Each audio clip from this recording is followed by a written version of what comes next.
Bonjour à tous, bienvenue sur Webinaire Histoire du droit 2.0. C'est la troisième séance de notre saison 2, la saison 2025. On avait commencé avec Yann Arzel Duralmark qui nous avait présenté la numérisation de la collection Baudouin en janvier. On a ensuite reçu l'équipe de Clio et Thémis et puis l'équipe de Mélété. C'est une revue numérique d'histoire du droit qui est en train qui est en cours de production là, à Nanterre. C'était bien d'organiser ces échanges avec nos collègues qui ont déjà une revue qui est bien ancrée, qui fonctionne bien, qui a vraiment une véritable histoire déjà. Et puis, cette jeune revue en construction, je trouve que les échanges ont vraiment été fructueux pour nos collègues de Nanterre.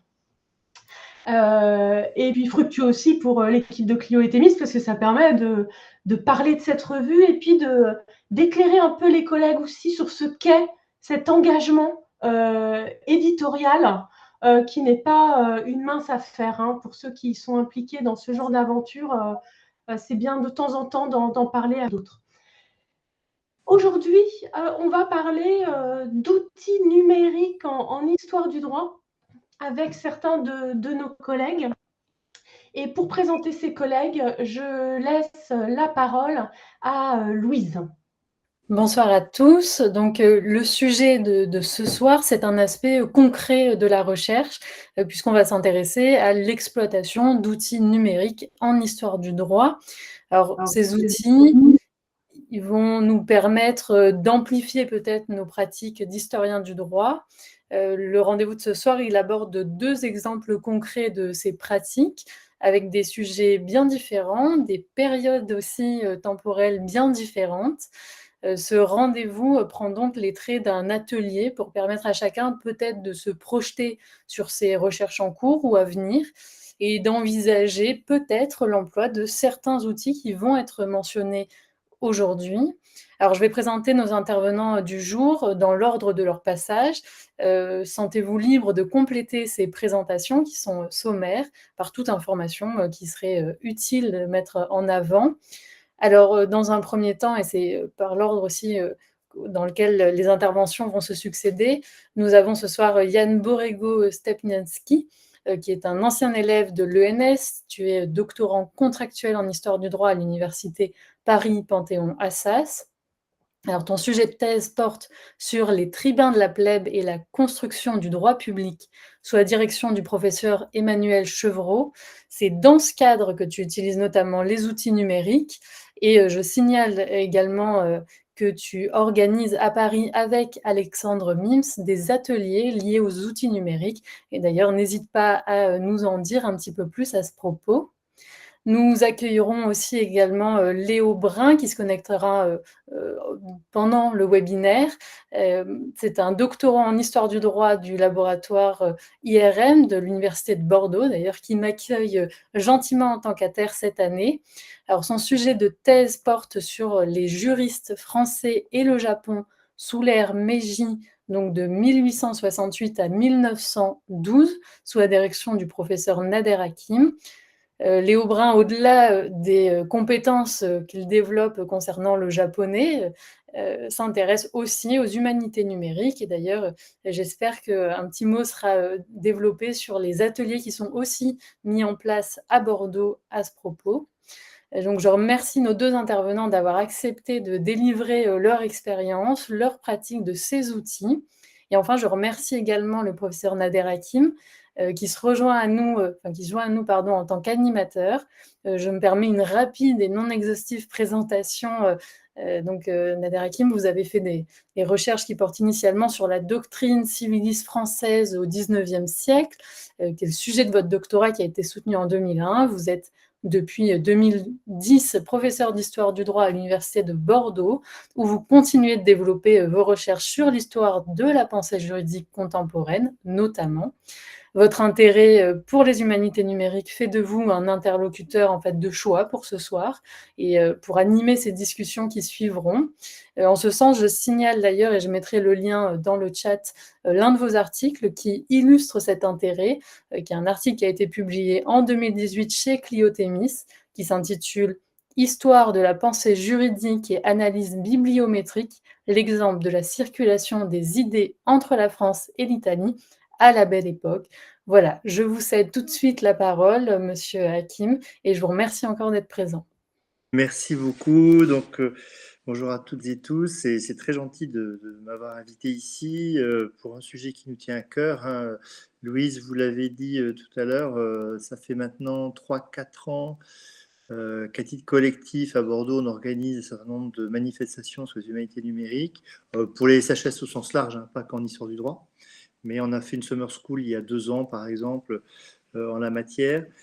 Et on organise aussi des ateliers avec des ingénieurs. Parce que l'idée, on va en reparler, c'est aussi une montée en compétences techniques qui est nécessaire.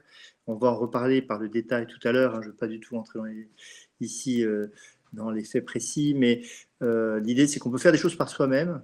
Et ça, je pense qu'il faut le dire. J'en reparlerai peut-être tout à l'heure à la fin, si on a le temps. C'est-à-dire qu'on peut avoir une démarche très artisanale et produire des choses intéressantes quand même. Mais il est vrai que si on veut aller plus loin, il y a un certain nombre d'acquisitions de compétences à avoir. Et il y a des ingénieurs dans toutes nos universités, je tiens à le dire tout de suite. C'est-à-dire qu'en fait, les chercheurs ont l'impression d'être tout seuls. En réalité, on a beaucoup d'ingénieurs de recherche dans nos unités. Alors, moins dans les facultés de droit, mais plus dans les UMR, par exemple. Mais on a tous des UMR dans nos environnements qui sont ravis, et je tiens à le dire parce qu'on l'a fait à Bordeaux de nombreuses fois, mais qui sont absolument ravis de venir travailler avec nous, nous montrer des choses, nous aider, monter des projets communs, et qui, eux, ont les compétences, hein, ce qu'on appelle les data scientists, hein, ce que nous ne sommes pas nous, mais qui peuvent vraiment nous aider. Donc voilà, on n'est pas tout seul. On peut faire des choses, certes, tout seul, avec un investissement à moyen terme, dira-t-on, pour aller vite, mais sur le long terme, on n'est pas tout seul. Donc, c'est pour ça, je crois que c'est très important ce que vous faites aujourd'hui, hein, dans cette histoire du droit 2.0, là, de dire à tous qu'il y a des choses à explorer, aussi bien pour un doctorant tout seul qu'évidemment dans le terme au sein des équipes de recherche. Mais on en parlera voilà, plus en détail tout à l'heure, mais je tenais à le dire parce que ces exemples qui seront donnés sont parfois, on se dit, il y a un coût d'entrée. La question principale, hein, qui est posée toujours, c'est celle du coût d'entrée dans ce type d'investigation. Ce coût d'entrée est variable, mais il y a un accompagnement, y compris près de chez soi, dans toutes nos universités en France et ailleurs, bien sûr. Donc c'est vraiment quelque chose qu'il faut avoir en tête en disant que si on veut y aller, on a l'outil, et là vous faites la vitrine en quelque sorte. Il y a des collègues qui ont des expériences en la matière, mais il y a aussi toute une série d'ingénieurs de recherche qui ont des compétences en la matière. Voilà. Juste quelques tout petits mots en introduction, mais pour laisser la parole aux deux doctorants qui vont présenter leur recherche. Et on interviendra, hein, Louise et Ninon, hein, on interviendra pour des questions après, des commentaires évidemment. Mais nous avons le temps pour le faire, donc voilà. Merci pour l'invitation et puis ravi d'être avec vous. Merci aux organisatrices de m'avoir invité. C'est vrai que je suis très content de pouvoir parler justement de ces choses en fait qui me tiennent à cœur depuis avant ma thèse en réalité. Euh, je me permettrai peut-être, avant de commencer à proprement parler des outils que j'utilise et que j'aimerais présenter, de présenter aussi la démarche dans laquelle je me suis inscrit et comment je suis arrivé à les connaître. Je vais aussi essayer de partager la fameuse fenêtre. Voilà. Voilà.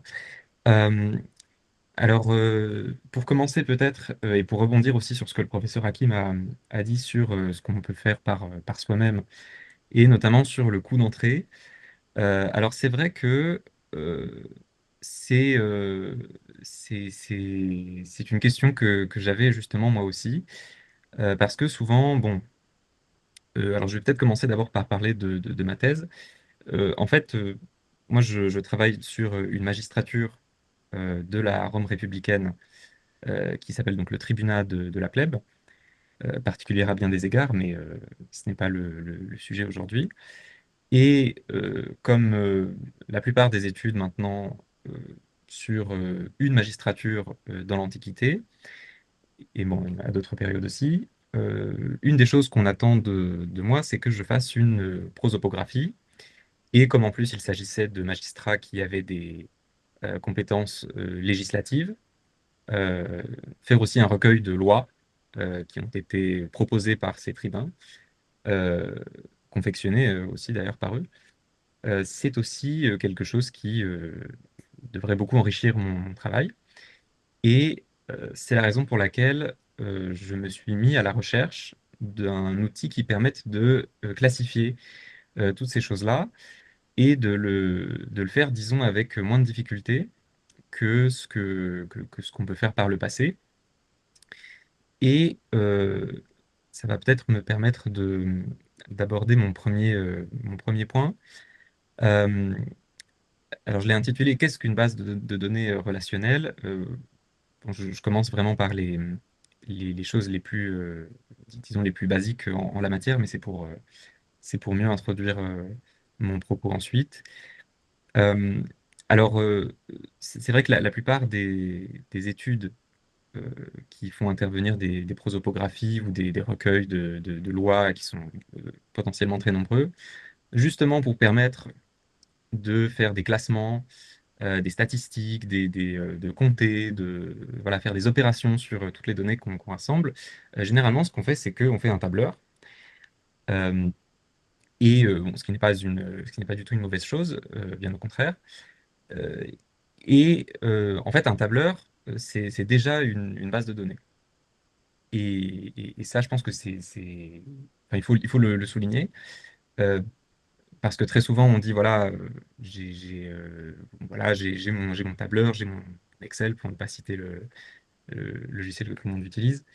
Euh, mais voilà, bon, c'est pas forcément très bien fait. Mais voilà, en réalité, c'est déjà une base de données, et en fait, ça peut suffire si on a des données qui ne nécessitent pas un niveau de complexité trop important. C'est-à-dire que si on a seulement une liste avec un certain nombre de choses, c'est tout à fait suffisant, et ça peut même être très bien. Le problème avec les tableurs, c'est que quand on commence à avoir beaucoup de données, et déjà à ce niveau-là, on commence à avoir un problème, parce qu'il devient lent, il rame, et la raison pour laquelle il rame, c'est que dans chaque cellule de chaque colonne remplie, le tableur effectue en permanence des opérations qui lui permettent de bien fonctionner. C'est-à-dire de dire, ben voilà, là on a du texte, alors le texte, c'est pas grave, il faut juste l'afficher. Là on a des nombres. Est-ce que c'est des nombres qui interviennent dans une opération? Oui, alors dans ce cas, il faut. Euh, donc tout ça, c'est beaucoup de travail, mais bon, ça fait du tableur un outil déjà très, très performant, mais qui a justement cette limite de la quantité.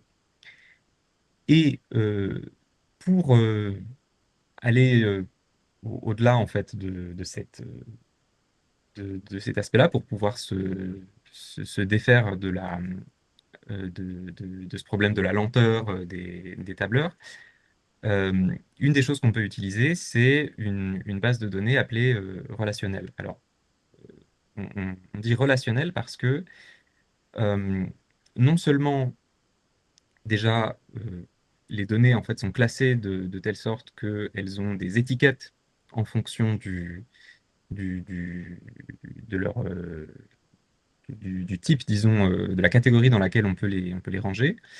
Donc ça va de la chaîne de caractères au nombre, à l'opération mathématique, voilà. Il y en a un certain nombre. Et donc ça permet déjà de rendre les opérations beaucoup plus fluides, et de pouvoir placer beaucoup plus de données à l'intérieur. Et alors pourquoi une base relationnelle? C'est pour ça que j'ai fait un petit dessin avec des points qui sont reliés les uns entre les autres. Euh, c'est une base de données dans laquelle on peut avoir plusieurs euh, tableaux, disons, donc des ensembles de données dans lesquels on peut connecter certaines données à d'autres données de l'autre tableau. Et ça, j'insiste là-dessus et j'en suis navré pour celles et ceux qui connaissent déjà le principe, mais c'est pour que ce soit le plus clair possible et pour justement faire un sort à ce coup d'entrée dont on parlait précédemment. Euh, alors, je reviendrai peut-être sur ça par la suite, mais une des choses qui se développe pas mal en ce moment, c'est le principe du no-code. C'est-à-dire voilà, le fait de faire des choses qui auparavant étaient accessibles à des spécialistes, à des gens qui faisaient des études en ingénierie, en informatique, en maths, en physique aussi, enfin, mais pas forcément à des gens pour qui c'était pas inclus en fait dans leur cursus universitaire. Et, et donc ces outils permettent de un peu aller au-delà de ce qu'on peut faire seulement avec un tableur. Alors, je vous ai mis un certain nombre de logos ici. C'est pas pour, donc évidemment, c'est pas pour faire de la promotion. J'ai essayé d'être à peu près exhaustif, mais bon, je suis sûr que j'en ai oublié. Et j'en ai oublié sûrement déjà parce que, alors le premier logo que vous voyez, celui avec cette espèce de dauphin, euh, c'est un, c'est le logo du système de gestion de base de données utilisé en fait par toutes celles et ceux qui savent coder. Et coder plus particulièrement en ce qu'on appelle le SQL. Alors mon ami Alexandre Mims, qui est justement avec qui j'organise les ateliers d'humanité numérique à Assas, il m'a dit qu'il fallait dire le squall. Euh, En tout cas, c'est comme ça que ça s'écrit. Donc c'est vraiment un langage de programmation hein, qu'il faut apprendre, qui permet de faire des choses très intéressantes, mais pour lequel le coût d'entrée est effectivement relativement élevé si on n'a pas eu ça au départ dans sa scolarité. Une chose qui est arrivée sur le marché il y a pas très longtemps, je crois que ça doit faire pas beaucoup plus de 5 ans, c'est Airtable. Et Airtable, c'est alors ils appellent ça une solution de gestion de base de données, qui est un logiciel au départ seulement en ligne, sur le web, qui maintenant est aussi une application, qui se présente sous la forme d'un tableur, euh, mais qui a cette particularité que, en fait, derrière le tableur, il y a une base de données qui est une base MySQL, justement, qui tourne. Et elle permet d'interagir plus facilement avec ces données que ça ne l'était auparavant. Cette entreprise-là, parce qu'elle, alors là je ne sais pas, mais sans doute parce qu'elle pratique des prix assez élevés et que en plus le logiciel est complètement propriétaire et qu'on ne peut pas vraiment y accéder, enfin on peut pas vraiment accéder au code comme ça. On fait des émules qui qui ont été publiés de façon partiellement libre en réalité. Donc il s'agit de NocoDB et de Baserow. Et alors ces deux alternatives, disons, alors, se présentent déjà les deux comme des alternatives à Airtable, justement, c'est que leur avantage, c'est sans doute que déjà ils pratiquent des prix plus bas pour leurs solutions sur le web, mais aussi des prix enfin, pas de prix du tout si vous les installez sur votre propre ordinateur ou sur votre propre serveur. Mais bon, là, on n'en est peut-être pas là. Quoi qu'il en soit, ces trois-là permettent voilà, d'avoir une base de données sans vraiment faire d'efforts, même si, alors évidemment, un informaticien vous dira toujours que c'est mieux d'apprendre à la faire en dur, sans le logiciel qui fait la connexion. Euh, bon, pour des raisons sur lesquelles on pourra revenir peut-être dans la discussion. Et j'en mentionne aussi un dernier qui, lui, a été fait par le professeur Ian Johnson, qui est archéologue à l'origine de l'université de Sydney et qui propose une base de données qui est complètement open source, contrairement aux autres, et qui alors, a l'avantage de pouvoir faire des choses très complexes, mais qui est là aussi un peu complexe à prendre en main et pour laquelle il faut se former peut-être un peu, mais qui permet de faire des choses très intéressantes. Et pour la suite de ma présentation, alors j'avertis que moi j'ai choisi le logiciel qui s'appelle Basero pour stocker mes propres données. Maintenant, ça ne veut pas dire que c'est le meilleur parce que enfin, j'étais encore, enfin, j'étais plus jeune que je ne le suis maintenant. Et bon, je me suis sans doute peut-être pas assez bien informé euh, parce que j'aurais sans doute choisi soit NocoDB, soit Eurist pour des raisons que j'expliquerai peut-être plus tard. Mais voilà, donc ce n'est pas de la publicité, mais voilà, c'est comme ça que j'ai fait mes recherches et c'est ce que je vais présenter. Alors, bon, alors ici, vous avez la liste hein, de ce que j'ai présenté euh, avec les liens, le cas échéant. Donc, je laisse à l'écran un petit instant.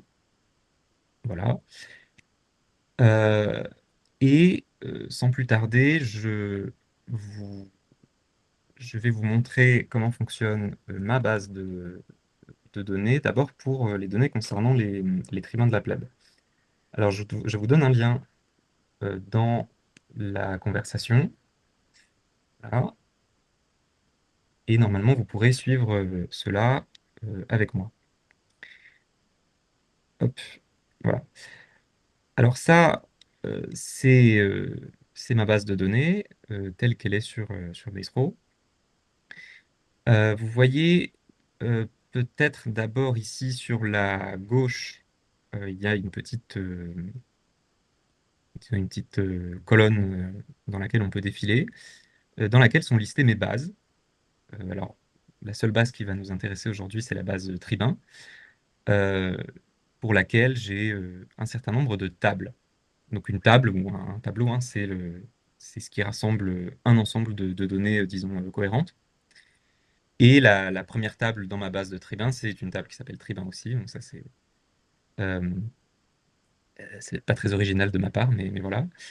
C'est la table donc, dans laquelle sont recensés tous les tribuns de la plèbe que j'ai rencontrés au cours de mes lectures. Donc vous voyez qu'il y en a 502. Euh, il y en aura peut-être un petit peu plus bientôt. Et euh, vous voyez que ça s'organise exactement comme un tableur Excel, hein, c'est-à-dire que vous avez des colonnes et des lignes. Et les lignes correspondent en fait des entrées dans la base de données. Et les colonnes à des types de données. Et donc chaque entrée a des données de plusieurs types différents, comme par exemple ici une- une- un type de données, disons, de chaîne de caractères. Ici, vous avez une liste déroulante. Ici, c'est ce qu'on appelle un opérateur booléen, mais en réalité, c'est juste une case qui dit vrai ou faux. Donc, lorsqu'elle n'est pas cochée, c'est que c'est faux, et lorsque c'est coché, c'est que c'est vrai. Et vous avez aussi un certain nombre d'autres colonnes qui, elles, permettent de faire des liens. C'est pour ça qu'il y a un petit branchement, une petite prise ici. En fait, c'est par là que je peux brancher la base de données enfin, à la table, enfin, la donnée de cette table à une donnée d'une autre table. Et donc ici, celle-ci s'appelle gens, comme c'est le mot qu'on utilise pour dire famille en latin, et elle pointe vers la table qui a juste ici, qui est gentes. Et quand on clique sur la famille à laquelle appartient ce tribun-là, normalement, si tout se passe bien, Basero affiche la gens à laquelle voilà, à laquelle ce tribun appartient, et donc tous les tribuns qui sont recensés à l'intérieur. Et donc ça, tout ça, ça se fait tout seul, puisque j'ai déjà entré la famille préalablement, et j'ai pas eu donc à tout mettre d'un coup. Donc c'est ça en fait le principal intérêt de, de cette façon de faire les choses, à mon avis, c'est que tout se fait en quelque sorte tout seul, du moment qu'on classe bien les données les unes par rapport aux autres. Alors, dans le lien que je vous ai donné, euh, En fait, c'est un lien qui pointe normalement vers cette vue-là. Ça me permet d'introduire un autre élément de, de cette présentation, c'est que à peu près tous les logiciels que je vous ai présentés fonctionnent avec des vues, c'est-à-dire que quand vous avez une base de données avec différentes tables à l'intérieur et dans ces tables-là euh, différentes données, en fait, vous pouvez sauvegarder en quelque sorte euh, des configurations qui vous permettent de voir seulement certaines données et pas d'autres. Euh, Moi, dans mon travail de recherche, je rencontre un certain nombre de tribuns qui ne sont pas nommés, précisément parce que voilà, les sources disent voilà, les tribuns de cette année se sont opposés à la décision de un tel. Et donc dans ce cas-là, moi, ce que je fais, c'est que je mets un point d'interrogation dans la case non, et je n'en sais pas beaucoup plus sur le tribun qui a fait la chose en question. Euh, et donc c'est une donnée que je vais pouvoir exploiter, mais qui n'est pas forcément exploitable dans une prosopographie. Et comme c'est la prosopographie qui m'intéresse au premier chef, même si je veux quand même avoir toutes les données sur tous les tribuns, même ceux dont on ne connaît pas le nom dans ma base, je mets quand même toutes ces informations dans ce tableau. Mais si je veux vous montrer, comme ici, seulement un certain nombre de données, des données pertinentes en fait, euh, eh bien, je vais faire exactement comme ici. Je vais faire une vue dédiée, c'est-à-dire ici, là, je peux voilà, créer une vue sous forme de tableau et, euh, et je l'ai nommé donc tribun nommé test. Donc, c'est une copie en fait de tribun nommé, mais pour éviter de faire des bêtises sur une vue qui me sert vraiment, pour les besoins de cette présentation, je vous ai donné celle-ci. Et donc c'est plutôt pratique si vous voulez justement présenter, montrer vos données à des personnes. Euh, Ici en plus l'avantage c'est que grâce à ce petit onglet-là, je peux choisir en fait ce qu'on voit, le type de données qu'on voit et le type de données qu'on ne voit pas. Donc toutes les données dont je ne suis pas très sûr, qui ne sont pas encore tout à fait euh, terminées. Par exemple, vous voyez ici j'ai masqué la biographie de chaque tribun parce que je suis encore en train de les rédiger, donc je préfère ne pas les montrer. Euh, et ben voilà, c'est possible de le faire comme ça.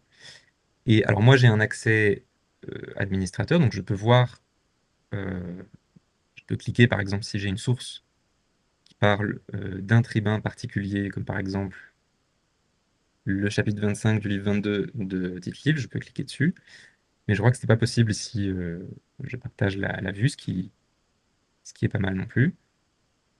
Et théoriquement, Base devrait me montrer toutes toutes les choses auxquelles se réfère cette source.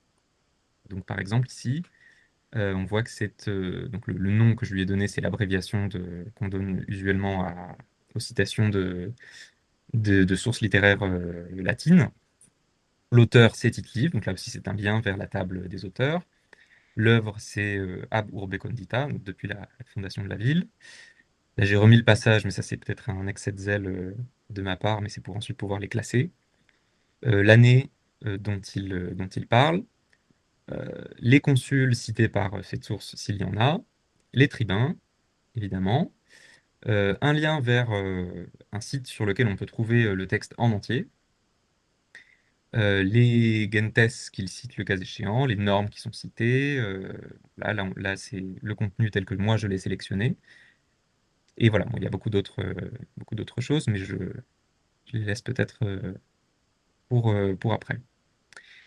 Euh, alors, oui, alors je m'aperçois en fait que j'ai sans doute donné le mauvais lien.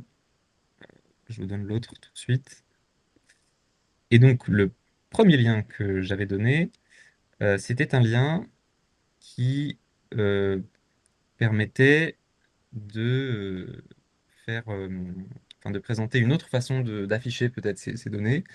En fait, l'avantage de ces logiciels, c'est qu'ils permettent aussi de vous montrer aussi les données d'une façon complètement différente que le seul tableur.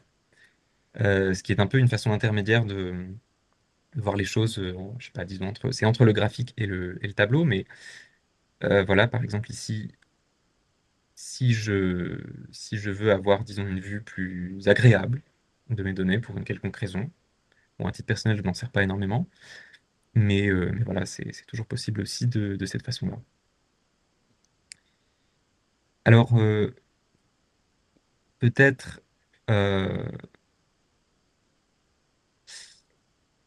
pour poursuivre, alors bon, ça disons les fonctions de base que moi j'utilise depuis le début de ma thèse, mais c'est vrai qu'avec ces outils de no-code, on est aussi fortement incité à apprendre à les manier avec des outils qui sont davantage propres à des gens qui ont fait des études en informatique. Donc forcément, on est aussi incité à apprendre à coder. Euh, et grâce à ça, j'aimerais prendre juste un peu de temps sur cette fin de présentation pour dire aussi un mot sur le fait d'utiliser du code, des langages de programmation, euh, ce qui est en fait une chose qui n'est plus si difficile que ça aujourd'hui, à cause ou grâce à, c'est selon, l'arrivée des LLM, des modèles, des modèles de langue étendus, disons, en français peut-être. Donc c'est Large Language Models, donc comme ChatGPT, enfin GPT 4, O, etc. Tous les modèles de Mistral, euh, Llama également, enfin voilà, euh, qui permettent vraiment de franchir aussi cette barrière qui est souvent celle dont souffrent les gens qui travaillent en humanité comme nous. Souvent, parfois ce n'est pas le cas et c'est tout. Enfin, je pense notamment à mon ami Alexandre avec qui je fais les ateliers, qui lui a appris par lui-même, alors et qui manie très bien ses outils. Euh, alors pour ma part, comme voilà, j'estime que j'ai pas très envie d'aller voir la documentation, de me former à ces choses-là. Ce que je fais la plupart du temps, en fait, c'est que je vais sur un modèle de langage et je lui demande, alors voilà, comment je fais pour faire telle et telle chose dans un langage de programmation. Et c'est ce qui est très bien, c'est que ces choses-là, comme elles sont entraînées sur des données qui font intervenir en fait de la programmation, hein, c'est-à-dire on leur donne du code et on leur dit, voilà, ce code correspond à telle instruction. Et en fait, c'est quelque chose qu'ils savent faire très bien. Donc voilà, par exemple, ici, là, je vous montre à l'écran un tableau que j'ai fait grâce alors, c'est grâce à Mistral, mais c'est aussi, en fait, c'est une récupération de mes données de Baserow qui ont été traitées grâce à du code donc c'est sur Python, et qui permettent de faire des choses beaucoup plus intéressantes qu'un Excel, parce que, alors, à moins que je me trompe, mais il me semble que ce genre de graphique n'est pas possible sur Excel, précisément parce que il fait intervenir deux séries de colonnes, dont une qui est empilée. Alors, on le voit peut-être pas très bien ici sur l'écran, mais vous voyez que chaque colonne a plusieurs couleurs qui correspondent en fait à des types différents de lois. Et c'est toutes ces... Enfin, chaque couleur, en réalité, est comptabilisée selon euh, des, des- des- des données qui sont toutes les mêmes, mais pas selon la même opération. Ça veut dire que pour la colonne qui est bleue, c'est toutes les lois. Donc là, c'est très simple. J'ai demandé à mon logiciel de compter toutes les lois qu'il y a dans ma base de données. Et pour ce qui est du reste, là, il a fallu être beaucoup plus précis, puisqu'il a fallu dire, alors voilà, parmi toutes les lois, ne compte que celles qui sont estampillées plébiscite, celles qui sont estampillées loi commerciale, et celles qui sont estampillées comme ayant une origine inconnue. Et grâce à ça, euh, là, vous voyez la version finale de mon graphique, mais moi, grâce à ça, j'ai pu voir là où il y avait des problèmes, précisément parce qu'il y avait une colonne qui était trop haute ou trop basse par rapport à celle qui lui correspondait. Et c'est ce qui m'a permis de voir très rapidement en fait, quelles étaient les erreurs dans mes données et comment les corriger rapidement. Donc voilà. Et alors voilà, donc ça c'est ce dont je vous ai un peu parlé. Euh, je vais peut-être juste finir avec un mot sur Git, euh, qui est qui est une dernière chose que j'utilise depuis pas très longtemps en réalité. Alors, c'est un logiciel de gestion de version de fichiers et qui, lui, s'intègre aussi très bien avec un certain nombre de, de, euh, de fichiers. Par exemple, précisément là, avec mes données à moi, en fait, je fais un téléchargement récurrent de ces données sur mon ordinateur pour les sauvegarder. Et c'est un logiciel qui permet de voir les versions euh, de ces données, donc voir comment elles ont évolué. Si je veux revenir à une version précédente, bah, je peux toujours le faire. Si je veux revenir à une version précédente et tout republier sur Baserot, c'est possible aussi. Mais voilà, donc ça demande un petit peu plus de bidouillage, si j'ose dire. Mais voilà, mais en tout cas, je serais heureux d'en parler et je vous remercie. Merci beaucoup, Yann. Alors, il est 17h37. Je propose que je passe la parole au professeur Nader Hakim pour peut-être entamer déjà une première phase de questions, de discussion, le temps qu'on puisse attendre Léon Brun. Voilà, je cède la parole tout de suite au professeur Nader Hakim. Merci beaucoup. Je ne veux certainement pas prendre trop la parole parce qu'il y a sans doute des questions à poser à Yann, donc c'est très important de pouvoir l'interroger aussi sur un certain nombre de choses. Juste un tout petit point, en 5 minutes, si ça vous va, un point d'épistémologie, parce que je crois que c'est très important d'entrer dans la phase technique et c'est indispensable, c'est l'intérêt du webinaire, mais de se poser la question. Tout de suite, Yann nous a dit, voilà, j'ai un objet de recherche, j'ai besoin d'informations, donc je cherche mes informations et après je vais les compiler. Alors compiler est un mot trop réducteur, mais c'est un peu l'idée. Or, il y a une question qu'il faut que tout le monde se pose, c'est non pas je vais rechercher des informations, je vais les compiler, mais qu'est-ce que je veux en faire? Parce qu'en fait, là, il y a vraiment un souci majeur, c'est que, et c'est un défaut qu'on a quand on fait un peu d'humanité numérique, et je pense que Yann va comprendre ce que je veux dire par là, c'est que c'est totalement tautologique et obsessionnel. C'est-à-dire n'importe quoi peut devenir de la donnée, et quand on commence à en faire, ça peut très bien n'avoir aucun sens en réalité. Et donc, il faut tout de suite, je crois, pour ceux qui voudraient entamer la démarche, c'est mais qu'est-ce que j'ai envie d'en faire? Quel est mon objet de recherche? Parce que là, ce qu'on propose, c'est des outils, et l'outil n'est pas l'objet de recherche. C'est la confusion qu'il faut, quand on travaille avec data scientist, tout de suite on s'en aperçoit. C'est-à-dire qu'il se lève la nuit pour faire des récoltes de données, mais il pourrait faire ça sur l'annuaire du téléphone, ça serait pareil. Hein. Non mais franchement, ils le disent sans aucun problème. Donc là, c'est pas une critique que je fais, que je leur fais, hein. C'est pas du tout. Mais c'est cette idée-là que il y a un côté dans les études computationnelles qui est justement compulsif. Donc il faut vraiment avoir ça en tête, c'est qu'est-ce que je veux produire. Surtout si on va revenir, Yann en a parlé sur le coût d'entrée qui est plus ou moins élevé. Effectivement, quand on n'a pas besoin de coder, évidemment, c'est beaucoup plus facile. Quoique, en réalité, il y a quand même un investissement, ça demande du temps, hein, on y reviendra sans doute. Mais il y a cette question, c'est qu'est-ce que je veux faire dans ma recherche avec ces données. Donc la question de... Pardonnez-moi, mon téléphone qui sonne. La question de l'objectif. Donc ne pas confondre l'objet de recherche et la donnée et l'outil. Parce que l'outil va produire des données quoi qu'il en soit. Ça, il faut avoir ça en tête, c'est-à-dire que si j'ai un outil, je peux rentrer des données, je peux en trouver, je vais produire des choses. Mais ça n'a pas forcément de sens, en fait. Donc vraiment, c'est quel est mon objet de recherche, quel genre de données, quel genre d'outils. Et ce ne sont pas les mêmes questions tout à fait. Et c'est pour ça que la présentation d'Anne était intéressante aussi, c'est de rentrer de quel type d'outils, qu'est-ce qu'ils permettent de faire, qu'est-ce que j'attends d'eux. Voilà. Donc, ça semble idiot ce que je dis, hein. C'est du b à bas. En réalité, je m'aperçois que beaucoup de ceux qui entrent dans la matière ne font pas grand-chose à l'arrivée. Parce qu'à l'arrivée, c'est de produire de la connaissance, on est d'accord? Des connaissances nouvelles. voire même, on y reviendra, c'est des hypothèses nouvelles. C'est-à-dire que ça fait apparaître des choses qu'on ne peut pas voir autrement. C'est ça qui est intéressant.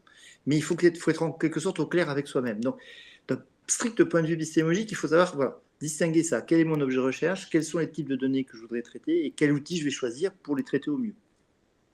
Et puis, un deuxième point, très rapide aussi, qui est la question du fait. Et du fait scientifique. Et en histoire du droit, on a, je pense, une vraie réflexion à avoir sur la matière. Les données, on va très vite considérer que ce sont des faits objectifs. Or que ce n'est pas vrai. Il faut tout de suite le dire, la donnée est une construction. Chaque donnée est une construction qui procède d'un certain nombre de choix, de procédures, et donc la donnée, elle est construite. Voilà, tout de suite, il faut bien mettre les choses au clair là-dessus. Une donnée n'est pas une donnée brute, elle n'est jamais brute, c'est pas un fait, c'est pas un fait historique non plus. Il faut aller plus loin. Hein. C'est une construction, c'est un artefact, parce qu'elle procède d'un certain nombre de choix qu'on va faire. Et encore là, l'exemple de Yann nous montrait des bases qui sont des bases justement qui essaient de collationner un certain nombre de données historiques sans traitement lourd derrière. On verra d'autres exemples, je pourrais vous en donner si vous voulez, où quand on veut produire des graphes analytiques, la donnée est extrêmement traitée, extrêmement travaillée, et procède d'un certain nombre de choix à chaque étape de la procédure. Donc ne pas croire que nos données sont des données brutes, elles sont en fabrique. Mais en plus, quand on va produire des visuels, ils sont aussi des fabrications. Et voilà. Donc juste, il faut garder ça en tête, et donc avoir conscience que du coup, et c'est ce qu'a un peu fait Yann, c'était très intéressant là-dessus, dire comment je construis ma base de données, c'est une étape qui peut sembler un peu barbante. En réalité, tous les résultats vont dépendre de la qualité et notre capacité à expliquer comment on a construit nos données, notre base de données, nos représentations graphiques. Donc ça demande une vigilance là-dessus qui est essentielle. Si on veut qu'en histoire du droit, on fasse ça de façon sérieuse et qu'on produise des choses intéressantes, il va falloir être vigilant sur quels sont mes choix à chaque étape, d'être capable d'expliquer pourquoi cette donnée-là, pourquoi j'ai construit mon tableau comme ça, pourquoi j'ai visualisé de telle manière, etc. etc. Donc, vraiment, ça peut sembler totalement naïf. En réalité, le diable est ici totalement dans les détails, encore plus que d'habitude. C'est-à-dire qu'avant même de pouvoir interpréter un résultat, j'ai déjà fait un certain nombre de choix qui vont surdéterminer, mais complètement surdéterminer tout ce que je vais pouvoir raconter après. Il n'empêche, et là le dernier tableau de Yann était intéressant, que quand on a fait tout ce travail-là, apparaissent des choses qu'on ne peut pas voir forcément à l'œil nu quand on a nos sources. Et là, typiquement, on voit la masse de sources qu'il nous a montré indirectement. Bon, nous, on connaît un peu sur quoi il travaille. On voit bien que cette masse énorme de sources, tout d'un coup, il va pouvoir faire apparaître, c'est heuristique là-dessus. C'est ça qui est très intéressant. C'est de nouvelles hypothèses. Il nous a dit tout à l'heure, ça m'a amené à regarder à tel endroit. Parce que ça, il ne pouvait pas le faire sans cet outil-là. Mais pour que ça soit viable, il faut que tout ce qui est les phases antérieures soit extrêmement conscientisé. Donc voilà. Ne soyons pas, hein, en épistémologie, on dit, hein, si on n'a qu'un marteau, tout devient des clous. Mais c'est exactement ça. Si on a un outil informatique, toutes les données deviennent identiques, on peut faire n'importe quoi. D'ailleurs, c'est très excitant. Hein, il y a un côté très compulsif dans ce genre d'études. Moi, ça me plaît beaucoup, ça ne plaît pas à d'autres. Mais quand on aime ça, on fait ça, voilà, de façon. Mais attention, là, cette vigilance épistémologique, elle est absolument nécessaire parce que, après je m'arrête hein, pour les questions, mais on prend un peu le train en retard, c'est-à-dire en humanité numérique, très clairement, hein, en sociologie, mais même en histoire ancienne du côté des historiens des lettres, hein, y a vraiment, on a 20 ans de retard. Alors, on a un avantage ici, il faut le dire, c'est qu'il y a 20 ans, il n'y avait pas ces outils dont Yann parle, il n'y avait pas aussi tous les outils gratuits, donc on en parlera tout à l'heure, de visualisation qui fonctionnent très très bien, dont le coût d'entrée est relativement faible. Il y a 20 ans, le coût d'entrée était énorme. Donc, après tout, ce n'est pas si gênant que ça. Les historiens du droit prennent le train en marche, mais maintenant, on bénéficie d'outils qu'il n'y avait pas avant, et je pense que ce n'est pas vraiment un problème. Mais voilà, avoir conscience qu'il y a toute une littérature sur la question.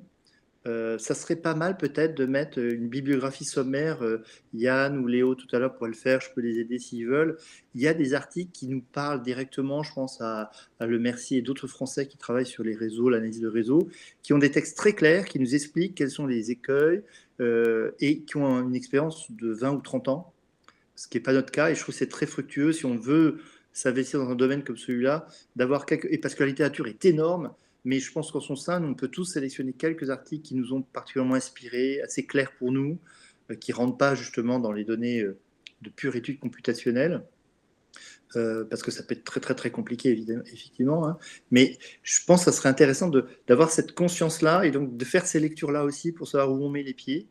Et puis il ne faut pas oublier qu'il y a un côté assez fun, hein, enfin, voilà, pour ceux qui aiment ça. Il y a un côté très intéressant qui nous change de ça. Et dernier point, pardon, après je me tais, il y a la question de l'interprétation qu'on fait tous d'habitude. C'est-à-dire le métier de l'historien du droit classique, on interprète les textes. Il ne saurait s'agir de dire que ça peut à aucun moment remplacer ce travail-là. Il faut vraiment être très clair. C'est-à-dire qu'une étude qui dirait je produis des données empiriques et je les utilise, c'est de l'histoire du droit, c'est faux. Soyons bien clairs là-dessus aussi, que ça ne saurait remplacer notre travail habituel. En revanche, ça vient le compléter. C'est un outil complémentaire. Je crois qu'il faut absolument le dire, qui peut devenir central. Dans le cas de Yann, là, vu la masse de données qu'il a, on voit bien qu'il y a une centralité de ces données empiriques. Il n'empêche qu'il va faire exactement comme tous les autres thésards en histoire du droit, c'est-à-dire l'interprétation de texte, l'interprétation historique derrière. Voilà, donc, ne pas se leurrer là-dessus. Donc, d'où l'importance du coup d'entrée, parce que si ça s'ajoute à un travail qu'il faut faire de toute manière, et ça ne peut pas le remplacer, il faut donc ici jauger en quelque sorte ce qu'on souhaite y mettre. On en parlera tout à l'heure sur les LLM, hein, les Large Language Models, qui sont vraiment un outil très intéressant aujourd'hui dans la recherche en plein texte. Enfin, bon, on pourra en reparler tout à l'heure s'il faut. Là, il y a des coûts d'entrée un peu plus élevés. On parlait de Python tout à l'heure. Tous ceux qui veulent s'y mettre font des stages de Python. Pour vous donner un ordre d'idée, des stages de 2 jours en Python, vous pouvez coder des LLM. Et donc, c'est très efficace. Hein. C'est 2 jours, je ne parle pas de mois. Hein. On fait des stages avec des ingénieurs qui nous forment en 2 journées. On sait faire du codage Python suffisant pour ce que l'on veut. Enfin, tout dépend de ce que l'on veut, évidemment, mais suffisamment pour pouvoir interroger la base de données et donc poser des questions, ce que Yann disait tout à l'heure. Le logiciel nous offre des choses, mais si on veut poser des questions spécifiques et produire des résultats spécifiques, il va falloir l'interroger. Et là, c'est du code qui passe par Python. Mais voilà, pour vous donner une idée, avec des doctorants, ils ont eu des formations de 2 jours, ils ont commencé à produire des choses au bout de 2 jours sur les bases de données qu'ils avaient créées, bien sûr. Je parle 2 jours que pour Python, mais ce n'est pas non plus un investissement qui est sur des mois ou des années. Voilà. Enfin, je ne veux pas en dire trop, il y a plein de sujets qui ont été abordés, mais je pense que le plus sage, c'est de prendre des questions. Je ne sais pas ce que vous en pensez, les questions pour Yann. Oui, moi j'ai levé la main, vous m'entendez? Très, très intéressant, Yann, évidemment, j'ai appris évidemment beaucoup de choses en vous écoutant. Et puis, Nader, tes réflexions qui ont suivi ont croisé plusieurs pensées que j'ai eues en écoutant Yann. Et d'abord, la séduction qu'opère un peu cet exercice intellectuel d'imaginer des consignes qu'on va donner à ces machines pour extraire, compiler, etc. Et tout de suite, c'est vrai qu'on pense à ce qui suit. C'est-à-dire pas avoir un rendu visuel.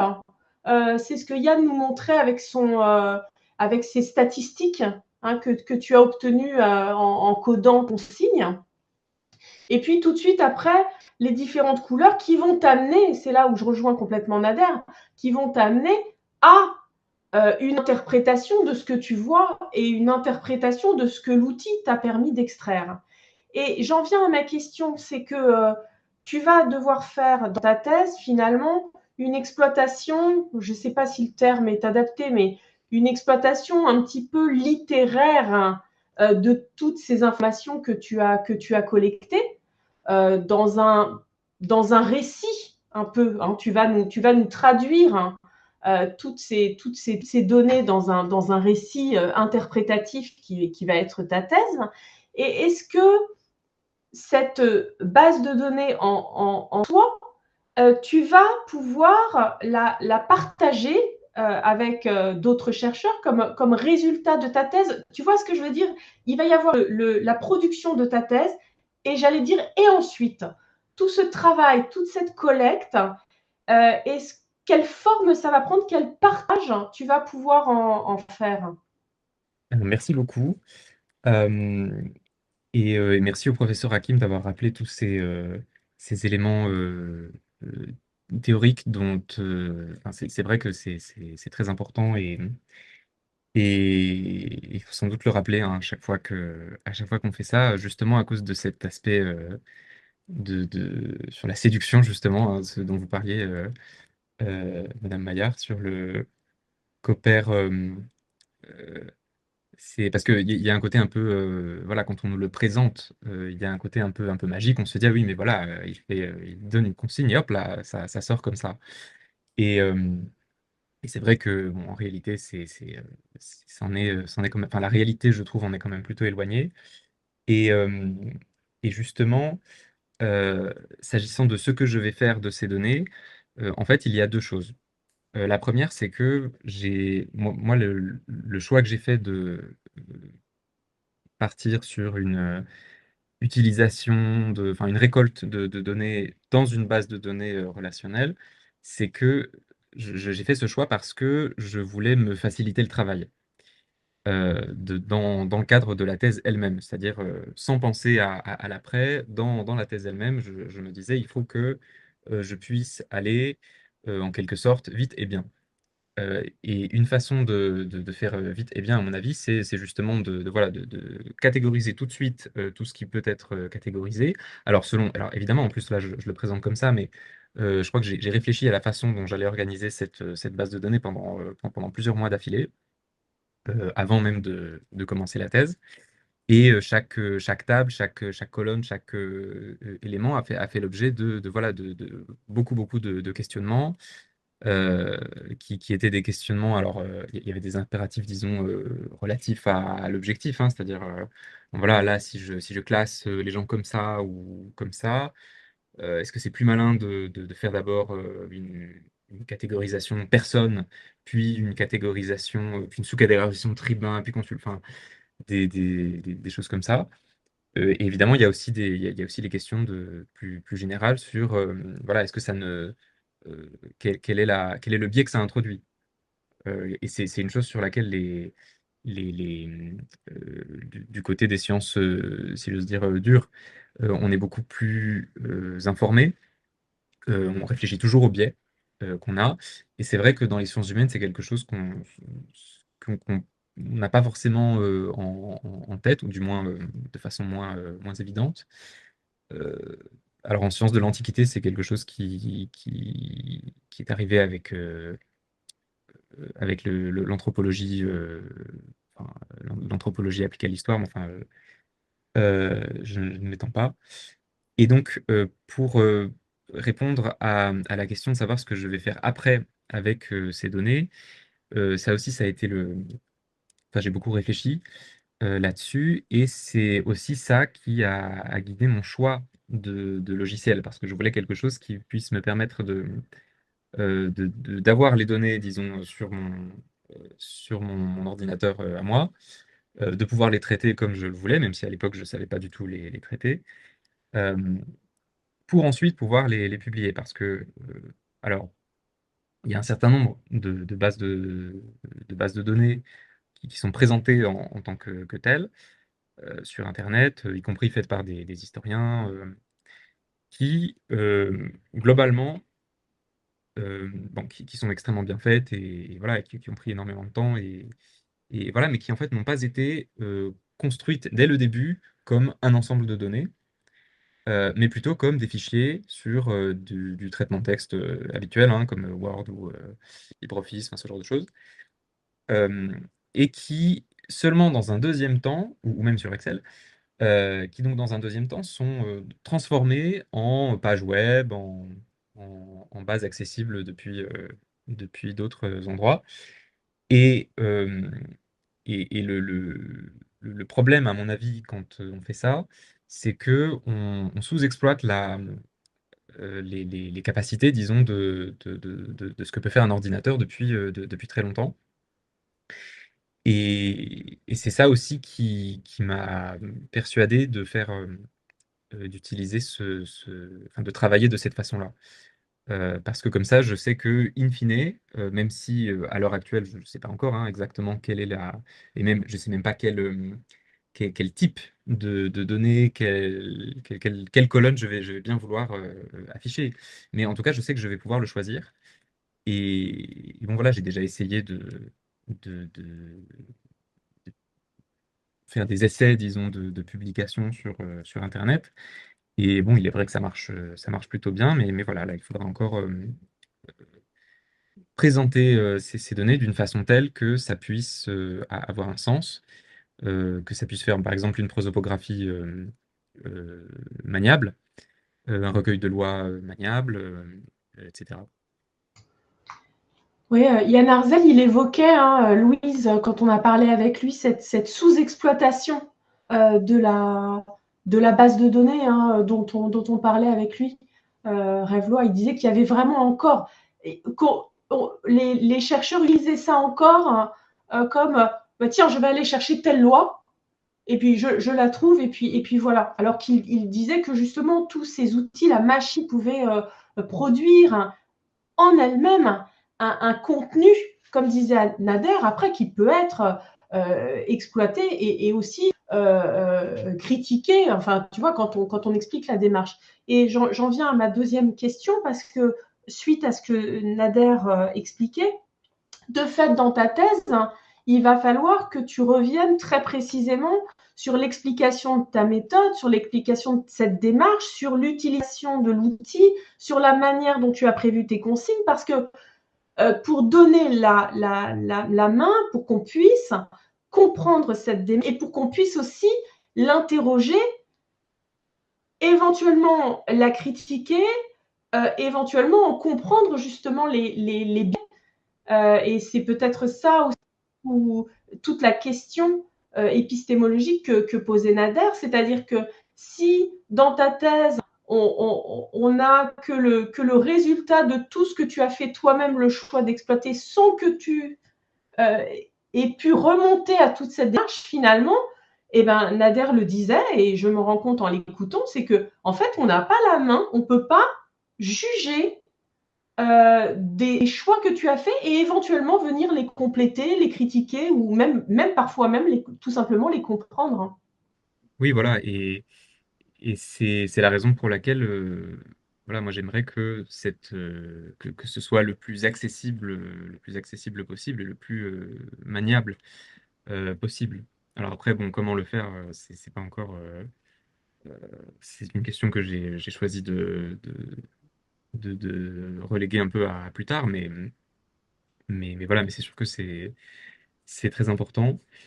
Et voilà, et c'est la raison pour laquelle aussi, à chaque fois que euh, je crée une nouvelle colonne, un nouveau, enfin voilà, moi je dis une colonne, c'est un type de données, ça s'accompagne d'une petite note à chaque fois explicative. Bon, alors là, je fais ça comme ça, je prends, je donne telle étiquette qui veut dire telle chose, bon, voilà.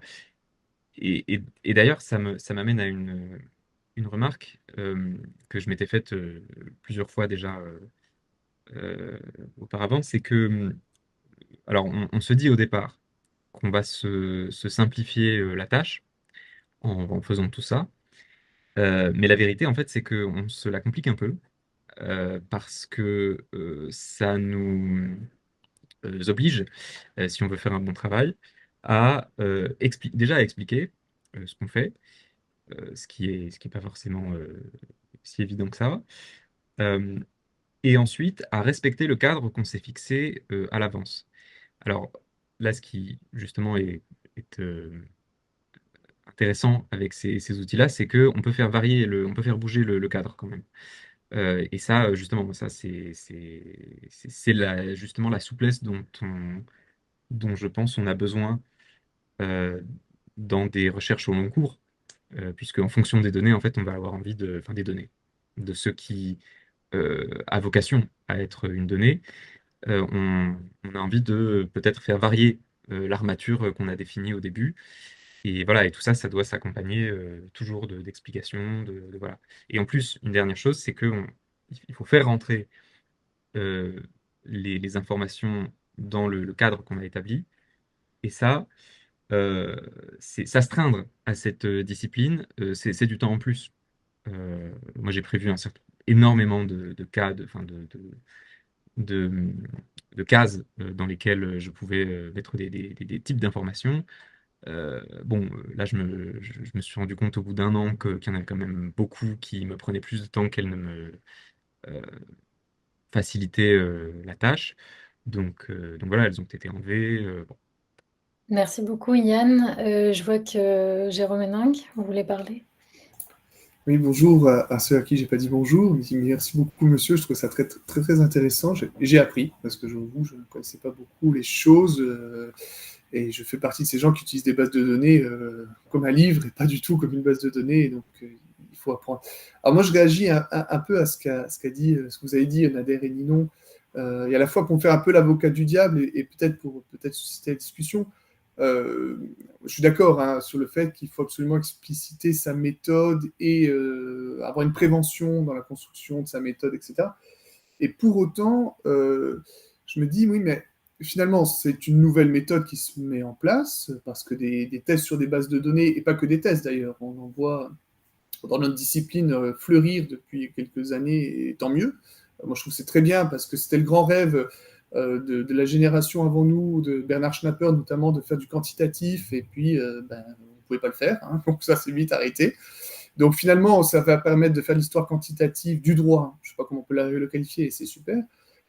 Et à la fois, si c'est un outil, à quel point on a besoin de l'expliquer, parce que ça ne nous viendrait pas à l'idée, c'est peut-être un tort, hein, d'expliquer notre méthodologie d'archive ou d'expliquer notre méthodologie de traduction, pour ceux qui font de la traduction. Alors, c'est un tort, mais j'ai peur aussi qu'on puisse tomber dans peut-être à travers des tests de sciences humaines qui deviennent plutôt des tests de réflexivité, enfin, qui passent leur temps à expliquer leur méthode plutôt qu'à produire du résultat. Et voilà, jusqu'à quel point on met le curseur dans la justification de notre méthode et à quel point on se fait confiance dans la communauté scientifique en disant on espère qu'on a fait une prévention des biais et qu'on n'a pas besoin de... Voilà, j'imagine que les traducteurs en histoire ancienne se font confiance à un certain moment sur tous leurs biais de traduction, parce que sinon on ne s'en sort pas, ça devient des glosses sur des glosses sur des glosses. Voilà, c'est juste un peu de la provoque, hein, et vous ne voulez pas, c'est juste, voilà, je ne sais pas à quel point on peut mettre ce curseur, on va dire, d'explication méthodologique ou épistémologique sans pervertir, vous voyez ce que je veux dire finalement, ce que tu disais, Nader, très justement, il faut produire à un moment de l'information, quoi. Il faut de l'analyse du texte, hein, ça reste le cœur du métier. Donc voilà. Oui, je suis complètement d'accord. Mais en fait, je ne disais pas ça dans cet esprit-là. Je disais ça dans l'esprit que moi, ça me passionne. C'est de m'interroger autant sur le chemin que sur le résultat. Et je trouve que, comme tu le dis toi, on utilise des nouveaux outils et la manière dont on les pense, dont on commence comme ça à les utiliser, c'est aussi un partage qui peut s'avérer à ce stade-là aussi fructueux que le résultat, tu vois. Donc, je disais ça plutôt dans une espèce de justement pour créer une réflexion commune autour de cette démarche passionnante. Pas tant, je suis d'accord avec toi, dans un truc un peu d'expertise clinique des choix opérés par le chercheur. Tu vois. Là-dessus, je suis d'accord avec toi que, d'ailleurs, chacun fait des choix aussi dans sa démarche et dans la construction de l'outil. Mais tu vois, plutôt une démarche un peu de curiosité par rapport à cet usage un peu nouveau. Enfin, c'est comme ça que je le voyais. Oui, moi, je suis d'accord avec toi, et moi, ça m'intéresse dans cette perspective-là. C'est juste après, comment on le formalise dans la recherche, comment on le formalise dans un article, enfin là, je parle de moi, ou dans une thèse. Le problème, c'est que après, ça prend 100 pages à formaliser. Et voilà, c'est ça la discussion, comment concrètement vous allez faire après pour justifier votre base de données en 20 pages d'intro. Et encore, je pense que sur certaines facs, 20 pages d'intro, déjà, vous faites tirer une balle. Donc, vous voyez ce que je veux dire? Donc, c'est une question de formalisation concrète. C'est-à-dire que dans les discussions épistémologiques, on met les préventions, et puis après, il faut se faire confiance, en fait. Il faut faire confiance aux doctorants qu'on va lire, au docteur, pardon, ou aux chercheurs confirmés. Voilà, j'en sais rien, hein, c'est... Yann, si tu veux bien répondre comme ça pour le côté pratico-pratique par rapport à la thèse et à ton produit, et puis Nader Hakim, si vous voulez bien prendre la suite. Oui, alors merci parce que effectivement le parallèle avec la traduction en fait il me semble très très juste. Et puisque je pratique l'un et l'autre, c'est d'autant plus frappant. Mais alors bon, déjà je ne sais pas si surtout en histoire du droit si on s'interroge assez sur la façon dont on traduit. C'est une première chose. Euh, mais même si on n'explique pas la méthode selon laquelle on traduit, il y a quand même il y a quand même le moment où on présente ses travaux et où on va nous dire, mais voilà, mais là, vous avez traduit comme ça, euh, pourquoi? Et je pense que c'est peut-être là que le parallèle est le plus intéressant, c'est que c'est une explication enfin, c'est en quelque sorte une explication en puissance. C'est peut-être ça qui est le plus intéressant dans tout ça. Euh, oui, si je peux rebondir, la question est vraiment intéressante, Jérôme, parce que tu as raison, dans le sens où il ne s'agit pas de systématiquement faire un étalage d'une méthodologie point par point. D'abord, c'est très rébarbatif, hein, quand il faut avouer les choses. Mais il s'agit justement, et c'est ce que Yann vient de dire qui est essentiel, d'être capable de le faire si on nous pose la question, notamment quand on va partager ces données. Parce que si on partage des résultats des données construites sans dire qu'elles sont construites, on produit de la vérité historique. Et c'est ça le vrai problème. Donc, il ne s'agit pas d'à chaque fois mais il s'agit de soi-même dans cette démarche, de pourquoi j'ai fait ce choix, de le noter, et donc d'être capable un jour de fournir l'explication ou de se corriger. Parce que alors les données de Yann sont peut-être pas tout à fait adaptées à ce que je vais dire, mais il y a des types de données qui produisent des résultats tellement nouveaux qui contredisent l'historiographie dominante. Mais là, tu imagines bien qu'il faut être capable de justifier le truc. Et c'est normal qu'on nous demande des comptes sur quelle est la masse de choix, la succession de choix que nous avons fait qui nous amène à une conclusion qui est parfois contraire. À titre d'exemple, quand avec Anna Maria Monti, on a publié là sur les circulations entre la France et l'Italie, on a une historiographie dominante qui nous dit l'influence allemande elle est massive. Ben nous, les données qu'on a nous montrent pas qu'elle est massive. Et du coup, on contredit un siècle d'histoire du droit qui nous explique que dans ce cas-là, c'est l'Allemagne qui décide de tout. Et nous, on dit, ben, l'Allemagne, on ne la voit pas trop. Alors, on ne remet pas tout, on ne démolit pas le château, on est d'accord, mais il n'empêche qu'il faut quand même être capable d'être un peu sérieux et dire, mais voilà, pourquoi je peux dire ça, et pas juste l'affirmer, parce que dans ce cas-là, on a une controverse purement doctrinale, les pour, les contre, c'est pas très intéressant. Ce qui est intéressant, c'est, voilà les choix que j'ai faits qui m'amènent à produire un fait, ce que je vais considérer moi comme un fait scientifique que je peux utiliser, qui n'est pas conforme à une historiographie dominante. Et c'est là où, notamment pour un jeune docteur, parce que moi je le fasse, c'est pas très grave, hein, dire on dira, il dit n'importe quoi, le vieux, bon. Mais en revanche, quand un jeune chercheur met ça dans sa thèse, il faut avoir l'outillage suffisamment solide, parce qu'on va lui chercher des poux dans la tête, et ce sera le rôle du jury, mais aussi de tous ceux qui vont lire la thèse après.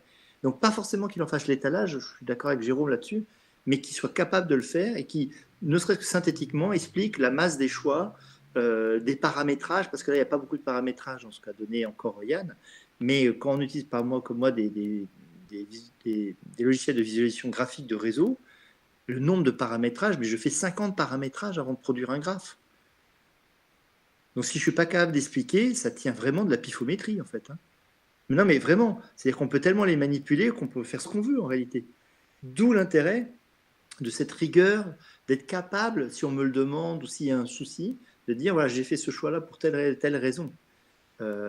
Et qui nous éloigne de la donnée brute pour être dans la construction intellectuelle en réalité. Donc je construis la narration historique en créant mon graphe très souvent. Quand je propose un graphe, hein, si on a le temps, je montrerai des exemples tout à l'heure, il y a une vraie narration historique dans le graphe en réalité, comme si j'avais écrit un texte. Donc il faut quand même que je sois capable. Donc je suis tout à fait d'accord qu'il ne faut pas être obsédé par ça, mais en revanche d'être capable de le faire et de justifier ses choix, je crois que là vraiment on a la base de la démarche scientifique. Voilà, donc c'est entre les deux en fait. Voilà. Léo, tu as levé la main et après ta question, on va peut-être passer d'ailleurs à ton intervention qu'on a hâte d'entendre. Je te cède tout de suite la parole. Merci déjà et désolé d'être en retard. J'arrive un petit peu comme un cheveu sur la soupe. Du coup, j'ai pris un petit peu tout ça au vol, mais c'est très intéressant cette question aussi. J'y pensais par rapport au... Alors, soit pour la collecte de données et la construction des bases de données, soit du coup pour l'élaboration ensuite la mise en place des graphiques. Aussi, vu qu'on est aussi amené souvent à créer des programmes très spécifiques pour nos recherches, à construire des programmes de toutes pièces pour pouvoir aboutir à une recherche en particulier, c'est aussi important, je pense, de pouvoir rendre accessibles ces programmes et de pouvoir les diffuser pour éviter le phénomène boîte noire, justement, et qu'on puisse accéder, qu'on puisse donner accès à ces programmes. Et la diffusion, aujourd'hui, c'est ce qui se fait dans les autres disciplines scientifiques, hein, la diffusion en open source des programmes utilisés. Donc, il faut aussi, voilà, du coup, ça rejoint un petit peu cette idée-là, je pense, de donner aussi accès à la méthode de construction, parce que dans cette méthode de construction, il y a forcément des biais, et du coup, pour pouvoir rendre la recherche accessible, il faut aussi pouvoir donner ce genre d'éléments. Alors, du coup, ça dépend aussi de ce qu'on a fait et de quel type de méthode on a utilisé, mais s'il y a de la construction de programme, je pense qu'il faut pouvoir la rendre accessible aussi. Voilà, je ne sais pas si c'est des réponses, sinon je peux aussi commencer, enfin vous me dites. Ok, alors déjà merci beaucoup pour cette invitation à laquelle j'ai répondu vraiment avec très peu de retard, seulement 1 heure. Bon, je vais peut-être enfoncer quelques portes ouvertes. Je ne suis pas du tout scientifique, donc je ne suis pas ingénieur. Je suis juriste de formation, historien du droit, doctorant. Alors du coup, je vais aborder des aspects qui sont peut-être parfois un peu techniques, en même temps techniques à mon niveau, donc du coup pas techniques. Je pense que les vrais professionnels se trouveraient ça extrêmement simpliste. Bon, en tout cas, juste quelques généralités sur les humanités numériques. Donc, je vais parler principalement des humanités numériques et dans les humanités numériques, un peu plus du processus de numérisation et d'ossérisation des textes, donc la compilation qui va nous servir à la création des bases de données. Et je dis ça parce que je sais que le professeur Hakim est plus spécialisé de la représentation graphique, de la visualisation, donc je pense que je lui laisserai en parler un peu plus s'il ne l'a pas déjà fait avant que j'arrive. Donc bref, les humanités numériques, c'est un terme assez global en fait, donc c'est un anglicisme déjà qui comprend différents types de pratiques. Donc je pense que vous en avez parlé un peu tout à l'heure, j'ai entendu base de données, donc je suppose que vous allez sûrement parler de différents types de programmes pour compiler ces bases de données avec l'usage de l'Excel qui est assez classique, mais qui est assez varié. On a plein de programmes différents pour en arriver là. Donc c'est des pratiques différentes, ces humanités numériques, donc ça peut être à la fois une saisie de données manuellement dans des programmes comme Excel, ça peut être la production de graphiques aussi, donc soit avec des graphiques simples avec Excel, Word et tout ça, soit avec des programmes plus spécifiques type Gephi, ce genre de choses. Mais ça peut aussi être, donc les humanités numériques, la création de programmes, la construction de programmes pour répondre à un besoin spécifique. Et du coup, en fait, on voit qu'on a des méthodes, des choses très différentes qui sont regroupées sous une même appellation. Et donc voilà, c'est pour ça que je vous propose une typologie ici de 3 types d'humanités numériques, plus précisément. Donc des humanités numériques qui sont intégrées à un usage normal, donc c'est-à-dire en fait des humanités numériques qu'on retrouve dans des programmes standards qu'on utilise au quotidien dans notre travail ou que toute personne utilise au quotidien dans son travail. Donc ça va être les programmes type Word, Excel, ça va être les téléchargements de documents sur des plateformes, des bases de données qui sont construites en amont, type Gallica, ce genre de choses, donc des choses qu'on fait assez naturellement sans s'en rendre compte en fait, sans se rendre compte qu'on mobilise des humanités numériques. Donc tout ça, c'est des humanités numériques, voilà, avec vraiment un usage très simple, mais qui sont essentiels en fait. C'est peut-être une partie hyper importante de notre travail parce que forcément, quand on travaille sur des documents du 19e siècle, on a beaucoup de choses sur Gallica et on est super content de pouvoir tout télécharger, donc c'est vraiment hyper important. Après, on a un autre type d'humanité numérique, c'est celles qui sont spécifiques, mais qui sont clic-bouton. Alors, je reprends à dessein cette terminologie clic-bouton qui est souvent utilisée par les ingénieurs. Donc, c'est en fait des humanités numériques dont l'usage, en fait, elle n'est pas objet du quotidien, c'est pas quelque chose qu'on utilise tous les jours, c'est pas un programme qu'on va utiliser au quotidien. Et en même temps, c'est un programme qui est quand même clic-bouton, c'est-à-dire qui est facile, qui a une interface graphique simple d'utilisation, ou alors en tout cas, en cherchant un petit peu, en y passant quelques heures, on finit par comprendre. Là, j'ai pas le seul logiciel là qui me vient en tête, c'est peut-être Gephi, qui est pas facile d'accès, il faut travailler un petit peu dessus pour le prendre en main, mais n'empêche que il y a une interface visuelle qui est accessible.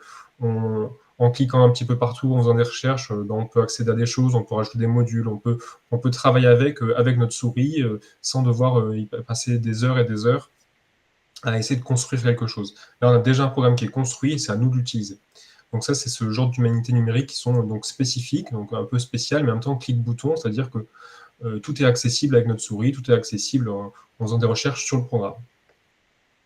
Et puis, il y a un troisième type d'humanité numérique que j'ai distingué ici dans cette typologie, c'est les humanités numériques qui sont en langage informatique ou des humanités numériques dites techniques. Et donc ici, en fait, c'est des humanités numériques où finalement le codage informatique, il va être au cœur de la création, de la conception d'un outil par le chercheur, du coup, ou son groupe de travail, pour, dans le cadre d'un objectif, d'une utilisation très particulière. On va en parler un petit peu après avec l'OCR, je vous montrerai, je vous dirai du coup un peu comment ça peut fonctionner. Mais ça peut être par exemple, du coup, la création, c'est ce que j'ai fait dans le cadre de ma thèse, d'un logiciel d'OCR pour des besoins très spécifiques, pour des corpus de texte très, très spécifiques. Et alors à ce moment-là, du coup, il faut passer par des langages informatiques pour pouvoir obtenir des résultats satisfaisants, parce qu'on a une demande spécifique et on n'a pas de programme qui s'y adapte suffisamment bien. Donc voilà, juste donc une petite typologie qui donc 3 types d'humanité numérique qui révèlent en fait de 3 niveaux de, je dirais pas d'expertise parce que ce serait pas très approprié, mais 3 niveaux de difficultés différentes, peut-être, ou 3 niveaux d'accessibilité différentes. Et en fait, l'idée, c'est pas que plus elle est dure et mieux c'est, au contraire. L'idée, c'est de dire qu'en réalité, plus le programme est simple d'utilisation, et plus en général, c'est ça qu'on va utiliser le plus fréquemment. Au final, on se rend compte que Gallica, les bases de données en ligne, Excel, c'est ce qu'on va utiliser le plus. Et puis finalement, les programmes très spécifiques, on va l'utiliser vraiment que pour des choses très particulières, et du coup, c'est pas le plus important. Mais n'empêche que parfois, on en a besoin. Donc, si ces 3 types de données, ces 3 types d'humanité numérique, elles sont toutes essentielles, donc c'est bien en les combinant qu'on va obtenir nos résultats pour nos recherches, qu'on va pouvoir obtenir tous les résultats dont on a besoin. Et c'est ce qu'on va voir. Alors, je voulais aussi vous faire un petit point donc, sur tout ça, sur ces humanités numériques, sur en fait, l'évolution de ces humanités numériques en histoire et en histoire du droit. Juste pour déjà préciser qu'en fait, les humanités numériques, c'est pas du tout quelque chose de nouveau. Là, on a entendu, et c'est normal, c'est vrai, c'est quelque chose qui se développe beaucoup. C'est quelque chose qui est vraiment aujourd'hui un enjeu important pour le renouvellement de l'historiographie. Ah, j'ai un petit problème sur ma caméra. Vous m'entendez encore ? Oui, oui. Ouais, ça va ? Ok, bon. Ma caméra me dit qu'elle est éteinte, mais si elle n'est pas éteinte, tout va bien. Merci. Donc voilà, pour vous dire que les humanités du coup numériques en histoire, ça existe depuis longtemps. En fait, avant même que les humanités numériques soient très développées, on se rend compte que le type de la recherche dans les textes d'occurrence qu'on fait maintenant avec les humanités numériques, ça se faisait déjà à la main par les historiens du XXe siècle. Là, je pense aux travaux de Benjamin Isaac sur le limes romain, par exemple, qui ont du coup basculé un petit peu le paradigme historiographique à l'époque, en montrant que c'était pas du coup le lime romain, c'était cette barrière là qui entoure l'Empire romain. C'était pas, il a pu montrer que c'était pas une barrière militaire, mais c'était bien du coup un espace économique. Et ça, du coup, c'était avant qu'il y ait eu toute cette ascension des humanités numériques pour faire ce travail en l'occurrence. Et on avait déjà cette recherche, en l'occurrence, on essaie déjà de faire la même chose, en fait. Et du coup, les humanités numériques, ici, elles n'ont pas changé notre façon de travailler, elles ont juste apporté de nouveaux outils pour accélérer les choses. Autre chose sur l'histoire, alors j'ai peut-être j'ai ma petite slide là-dessus. Donc, autre chose sur l'histoire, sur les humanités numériques en histoire, on se rend compte qu'en fait, on a des utilisations de ces humanités numériques qui sont assez anciennes. Dans les années 70, on a déjà des choses. Donc là, j'ai pris un screen de la Vienna Database, qui est donc une compilation de textes, mais qui ont été tapés intégralement à la main. En fait, c'est des textes d'archives qui ont été intégralement tapés à la main. Et après, à partir des éléments qui ont été tapés à la main, on peut faire donc des recherches indexées à l'intérieur de la base de données qui était écrite en ligne. Donc dans tous les cas, dans toutes les recherches qui sont un peu anciennes, mais qui utilisent des humanités numériques, qui utilisent l'ordinateur, en fait, il s'agit toujours de constituer des bases de données pour pouvoir faire des recherches indexées. Mais dans tous les cas, en fait, on se rend compte que la méthode, c'est recopier manuellement à la main les textes, ce qui est évidemment très chronophage et ce qui limite les possibilités, puisque évidemment, sur des bases de données immenses, ça devient impossible. Alors vous voyez, on voit sur le PowerPoint, donc le site est toujours en ligne, mais il est de son époque, hein, il a un style qui fait très ancien, et du coup, bon, c'est plutôt cohérent. Alors ensuite, donc ces recherches indexées en histoire. Donc je dis recherche indexée depuis tout à l'heure, mais je me rends compte que je l'ai jamais défini. Donc c'est-à-dire recherche indexée, c'est-à-dire vérifier la présence d'un ou plusieurs termes dans un ensemble de données. Et donc et avec la possibilité d'avoir des chiffres sur ces données, c'est-à-dire combien de fois je vais avoir l'occurrence dans ce document de, je sais pas moi, de Lime romain. Si je cherche le mot Lime, combien de fois je vais avoir le mot Lime qui va revenir? 43 fois, et dans tel chapitre, et on va pouvoir établir des données là-dessus, et aussi aller chercher, lire, parce qu'il y a aussi ce travail de lecture, qui est un travail d'historien, bien sûr, qu'on va pouvoir faire. Les statistiques, alors une fois qu'on a fait ces recherches indexées, les statistiques en histoire, la production statistique, la production graphique en histoire, ça n'a rien de très nouveau. Alors j'ai entendu que ça en parlait un petit peu tout à l'heure, donc je vais peut-être redire ce qui a déjà été dit, je suis désolé. Donc la statistique en histoire, c'est pas très nouveau, c'est déjà très à la mode en fait au 19e et surtout au 20e siècle. Chez les historiens en général, c'est un petit peu toute l'école des annales, avec donc les travaux de Ernest Labrousse, Pierre Chaunu, Brodel, enfin tous les grands noms de ce courant qui ont pu travailler là-dessus. Je vous ai mis une photo d'Ernest Labrousse avec notamment du coup ses travaux sur le mouvement du prix du blé et du vin. Mais c'est début 20e siècle, c'est 1930 et quelques de mémoire. Donc c'est quand même assez ancien par rapport à tout ce qu'on disait.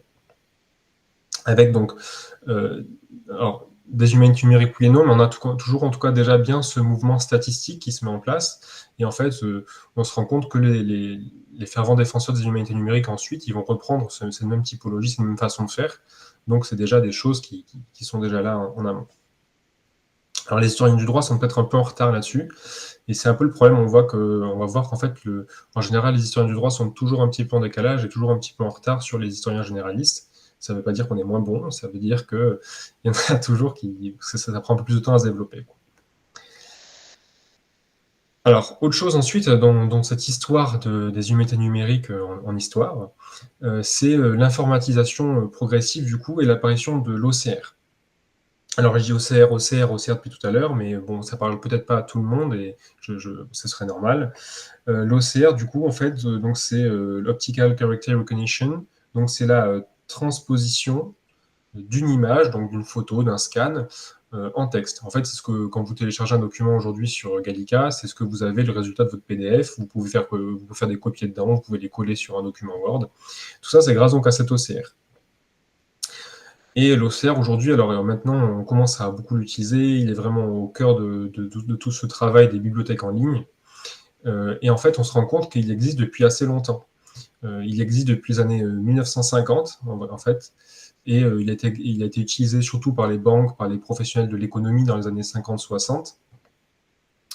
Et il s'est développé de manière plus universitaire dans les années 70-80, avec notamment les bibliothèques, justement, ce que je disais tout à l'heure, qui ont commencé à l'utiliser de manière importante dans les années 80, les bibliothèques américaines surtout. Et on a du coup deux OCR à l'époque qui se détachent. On a FineReader dans les années 90, et donc la référence actuelle qui est toujours là et qu'on utilisera et dont on va parler après, qui est Tesseract. Donc Tesseract, c'est l'OCR c'est un OCR à l'origine qui est créé par HP, en 1984 et qui est ensuite racheté par Google au début des années 2000. Il est racheté par Google au début des années 2000 et il est mis en open source. C'est ce que je disais tout à l'heure, open source, donc c'est la science ouverte, dont vous connaissez, je pense. C'est-à-dire donc il est mis en ligne gratuitement sur Internet. Et aujourd'hui, c'est devenu la référence, mais depuis le début des années 2000, c'est devenu la référence pour tout ce qui est travaux d'OCR. Il est utilisé par toutes les plus grandes bibliothèques américaines, utilisé par Google Book, utilisé par archive.org, qui sont vraiment deux mastodontes aujourd'hui. Et il est aussi utilisé dans certaines bibliothèques en dehors des États-Unis, bien sûr, au Japon, par la bibliothèque de la chambre basse japonaise. Il est utilisé en France aussi par certaines institutions. Donc c'est vraiment un très très grand OCR, et c'est peut-être le plus performant aujourd'hui, avec des taux de reconnaissance des caractères qui approchent les 100%. Donc on est vraiment sur quelque chose d'intéressant. Je vais peut-être vous... Je sais pas si... Ouais, voilà, je vous ai montré quelques exemples de ce que ça pourrait donner. Ça, c'est donc un petit screen qui est issu d'un article dont je vous parlerai après, que j'ai coécrit. Et donc, vous voyez, en haut, il y a le texte du coup originel. Et puis, j'ai appliqué 3 OCR. Donc, l'OCR de Gallica, qui n'est pas vérifié à la main, qui a un taux de 88,48% selon Gallica. Ensuite, l'OCR d'Adobe Acrobat, qui est donc une solution payante et qui est aujourd'hui parmi les solutions payantes les plus recommandées. On voit que le résultat est quand même assez catastrophique. Et puis, on a l'OCR de Tesseract, avec donc des paramètres spécifiques qui sont les paramètres du programme que j'ai construit pour l'occasion. Et on voit que c'est quand même beaucoup plus performant et qu'on a un résultat qui est quand même beaucoup plus opérant. Donc sur un même texte, suivant l'OCR qu'on applique, on a des résultats tout à fait différents, et on se rend bien compte que si on essaie de travailler des occurrences, une recherche avec le texte obtenu avec Adobe Acrobat, on va obtenir n'importe quoi. Et c'est pour ça que c'est important d'avoir un bon OCR pour pouvoir avoir de bons travaux et de pouvoir construire une bonne base de données aussi. Parce que s'il y a une vérification manuelle, enfin là, même en vérifiant manuellement avec l'OCR d'Adobe Acrobat, c'est quasiment impossible. Bon, dans tout ça, en histoire du droit, ce qu'on peut dire, c'est qu'on est un peu en retard, bien sûr. On a des travaux quand même qui sont là. Donc le travail de Anna-Maria Monti et Nader Hakim, dont vous avez sûrement parlé tout à l'heure, donc sur l'histoire de la pensée juridique et l'analyse bibliométrique, qui est paru il y a quelques années maintenant. Je pense aussi au travail de Pierre Bonin sur l'historiographie de l'histoire du droit, qui a quelques années aussi. Mais globalement, on n'a pas grand-chose qui s'est fait ces dernières années. Et voilà, en histoire du droit, du coup, on est encore un peu au balbutiement de tout ça. Mais ça se fait déjà quand même pas mal en histoire. Et d'ailleurs, c'est pour ça, c'est un peu le problème, c'est que finalement, les historiens du droit sont même absents des projets d'ampleur d'OCR et de numérisation et d'humanité numérique qui portent sur des sujets d'histoire du droit et qui sont conduits pourtant par des historiens généraux, et c'est très bien, mais juste du coup c'est dommage que les historiens du droit n'essaient pas d'y participer aussi. J'ai pris un exemple, alors je ne sais pas si je l'ai noté, non je ne l'ai pas noté. Donc il y a un projet que vous pourrez trouver en ligne, c'est Archives parlementaires de la Révolution française, c'est le projet ARCPA, qui a donc pour objectif d'accélérer la numérisation et le traitement des archives des débats parlementaires de la période révolutionnaire. Donc c'est un projet qui est de 2023, mais qui est terminé aujourd'hui. Et en fait, si on regarde la composition des membres de ce projet ARCPA, on se rend compte qu'en fait, c'est uniquement des historiens généralistes et du personnel technique. Et du coup, dans l'histoire, les historiens du droit sont absents. Du coup, voilà, c'est un peu un exemple de ce que je vous disais, de ces sujets qui pourtant touchent évidemment les historiens du droit et où on n'est pas là. Et en fait, c'est un peu dommage, parce que du coup, on se rend compte que les historiens du droit, ils sont absents, et en même temps, c'est dur de défendre cette démarche et ce travail sur les humanités numériques, parce qu'on ne devrait pas avoir à les défendre ni à les promouvoir. Ça devrait être, en fait, on devrait tendre à ce que ce soit la méthode normale. En histoire, on voit que c'est de plus en plus en train de devenir une méthode qui se normalise. Et en fait, ce qu'on peut espérer, c'est qu'avec le temps, ça devienne plus évident, et que sans que tout le monde fasse des heures et des heures de travail de compilation de bases de données, on puisse tous un petit peu en arriver sur des méthodes au moins qui se ressemblent un minimum. En attendant, du coup, l'objectif qu'on peut avoir, au moins nous, en historien du droit, c'est de poser quelques jalons méthodologiques. Alors du coup, c'est là la slide dont je vous parlais. Donc, poser quelques jalons méthodologiques pour savoir comment faire en utilisant ces humanités numériques. C'est ce que j'ai essayé de faire avec, Pauline Verdier, une collègue à moi, l'année dernière, dans un article très court, mais qui essaie de dresser un peu, pour les gens qui ne connaissent pas grand-chose aux humanités numériques, les grands axes et ce qu'on peut en faire en histoire du droit et comment ça fonctionne. donc dans cet article de Crise des sociétés sur le recours aux humanités numériques. Et c'est de là que venait tout à l'heure cette présentation des OCR avec Adobe Acrobat et Tesseract, cette comparaison que je vous ai montrée. Donc, à partir de là, en fait, dans ces humanités numériques, là, on a deux ensembles particuliers. Donc, la statistique, ce que je vous ai dit tout à l'heure, donc, que Nader Hakim a dû vous parler un petit peu, et puis la phase de collecte des ressources avec cet OCR.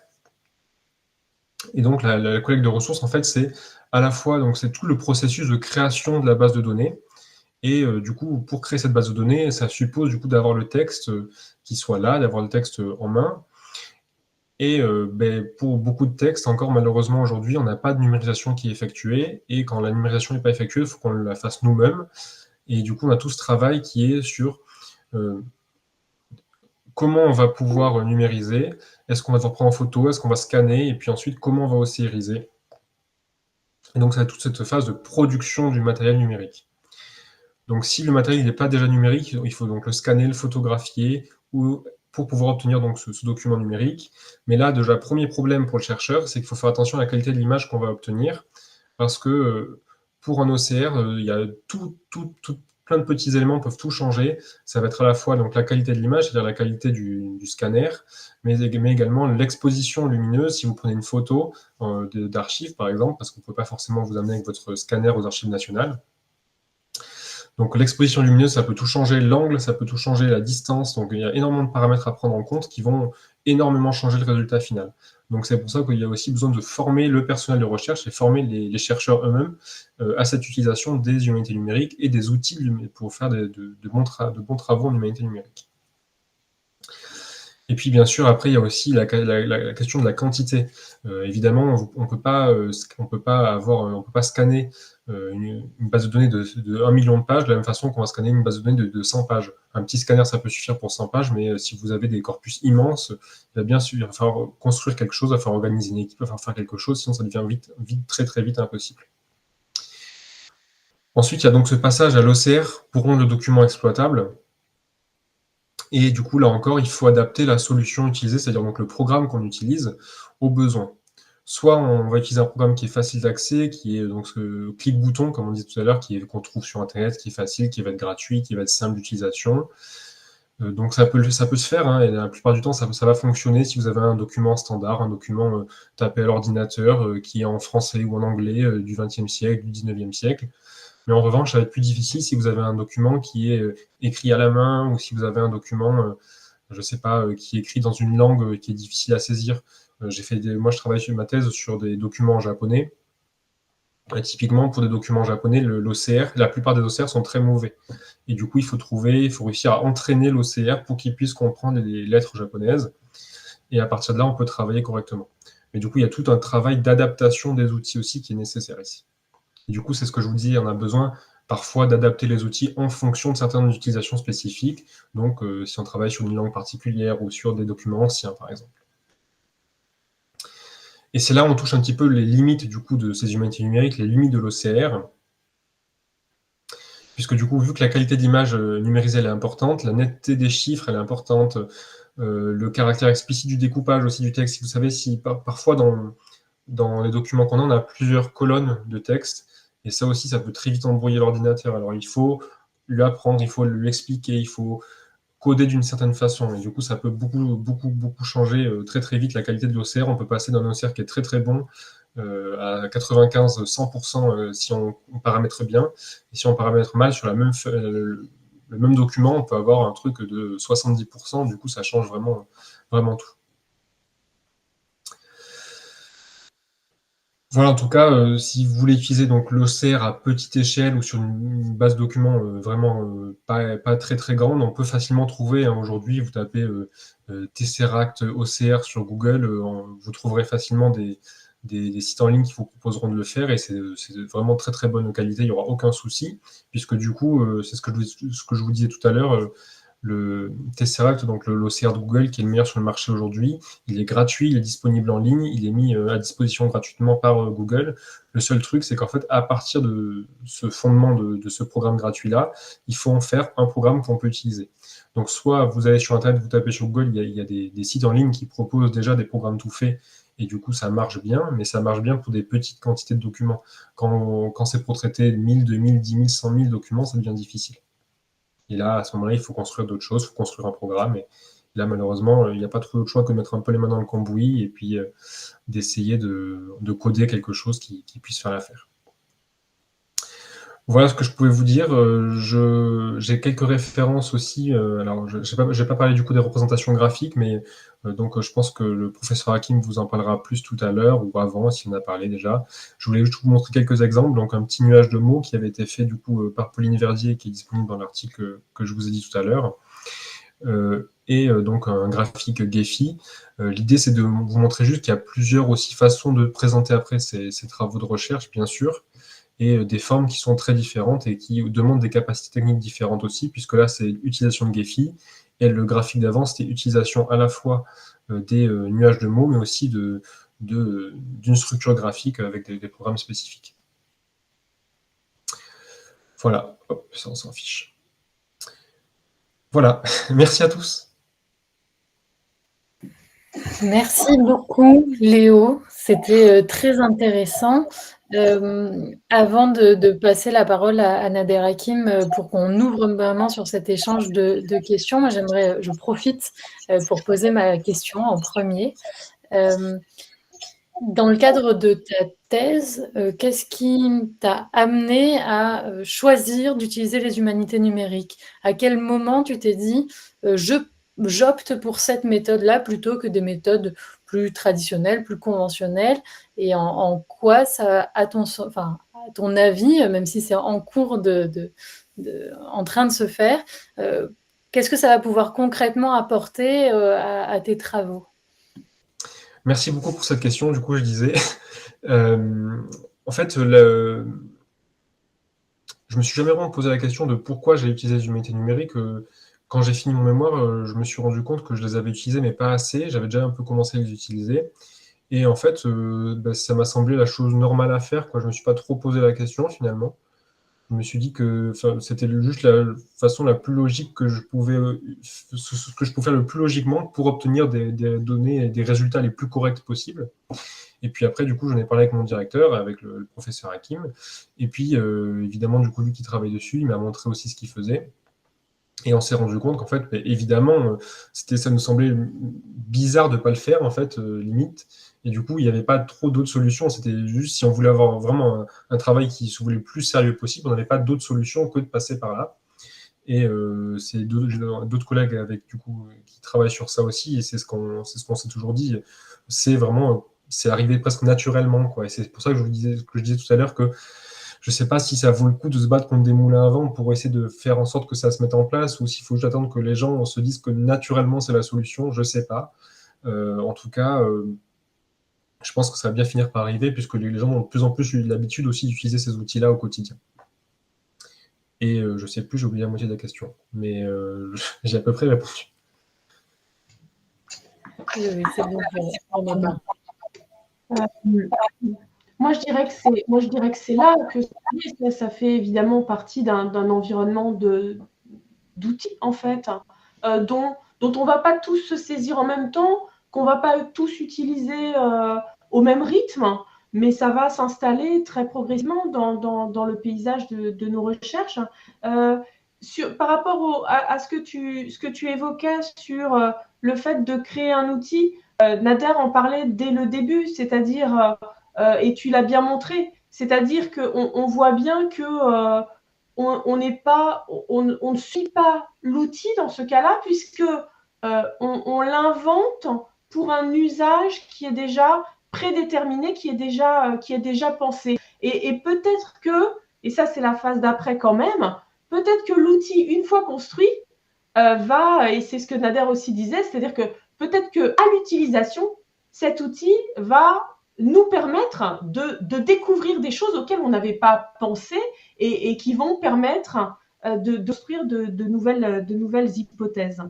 Et tu as bien souligné aussi le fait que ces outils, pourquoi on va y venir? Tu as répondu finalement à la question en disant que les idées étaient déjà là, mais les moyens n'y étaient pas. J'ai l'impression qu'en fait, on est tous d'accord pour dire que y a pas mal de ces outils qui ne font que faciliter et rendre possible des intentions que d'autres chercheurs ont eues, mais qui, voilà, qu'on n'avait pas à telle époque les moyens de réaliser.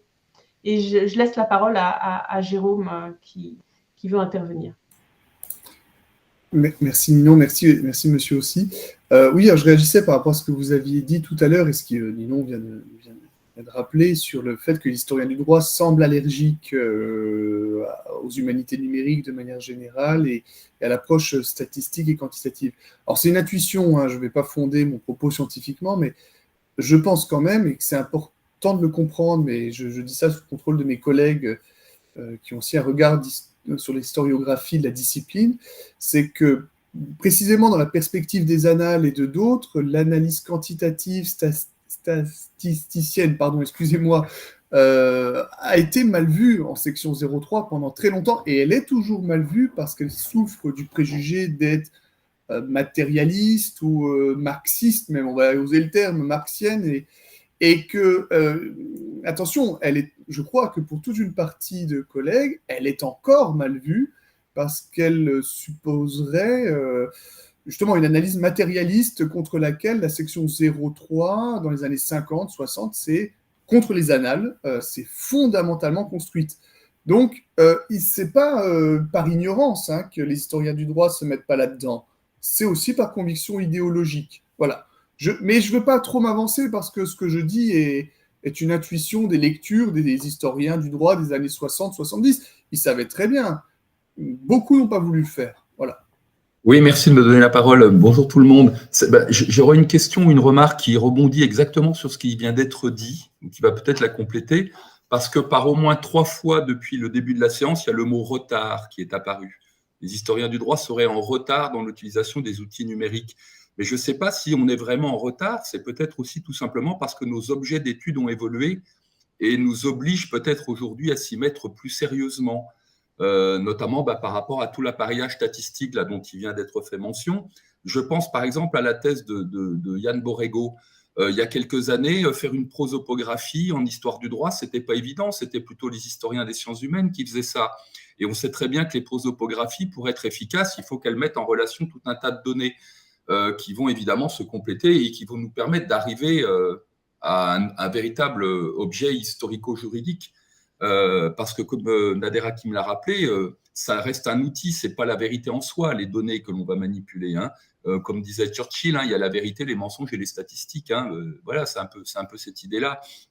Donc, comme nos objets d'études ont changé, en bien ou en mal, je ne sais pas, on est obligé un peu de se mettre à la page parce qu'on en a plus besoin qu'avant, je pense aussi. Voilà, merci. Et c'est peut-être aussi ce qui amène la question de la formation. Et là, Léo comme Yann, si vous voulez bien intervenir, ça serait intéressant parce que vous êtes formé, auto-formé ou vous vous êtes fait accompagner, mais en plus, dans certains cadres, notamment les ateliers que vous mettez en place, vous formez aussi d'autres doctorants. Et ça serait intéressant si vous pouvez nous parler un petit peu en quelques minutes des ateliers que vous mettez en place ou auxquels vous participez l'un et l'autre. Commencer, si ça va, Léo.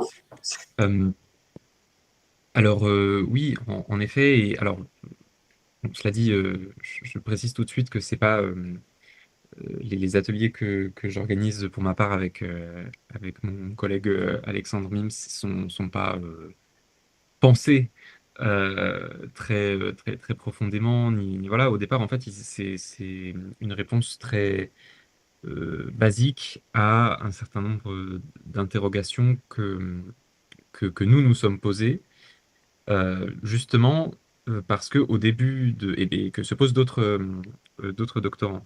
Et donc précisément parce que au début de nos thèses, nous n'arrivions pas à trouver, alors, mais parce que on n'avait pas les contacts, on ne connaissait pas encore suffisamment bien l'environnement dans lequel on évoluait. On ne trouvait pas les informations qui nous auraient permis d'aller potentiellement plus vite. Donc l'idée était en fait de créer un espace de discussion dans lequel alors la première année, donc c'était l'an dernier, nous avons essayé de présenter davantage des outils que nous utilisions et essayer d'en discuter les uns avec les autres. Et alors cette année, si jamais nous arrivons à le refaire démarrer, parce que bon, en fonction des disponibilités des uns et des autres, c'est un peu difficile. L'idée, ce serait là de faire quelque chose d'encore plus collaboratif, dans le sens où voilà, ce ne serait plus qu'un espace avec des interventions des uns et des autres. Alors avec toujours des présentations, disons, en stock si nécessaire, mais voilà, l'idée c'est effectivement de discuter davantage des pratiques. D'ailleurs, avec tous les juristes, parce que c'est un atelier, le nôtre, qui est ouvert surtout enfin, qui est ouvert à tous les juristes de l'université et d'ailleurs. Euh, et et c'est là qu'on voit effectivement que les méthodes et peut-être les outils euh, ne répondent pas aux besoins de tous les participants. Et souvent, ça se recoupe avec les divisions disciplinaires. Euh, et effectivement, hein, je pense que justement parce que les historiens du droit se sont, c'est vrai, beaucoup rapprochés des méthodes des euh, historiens, euh,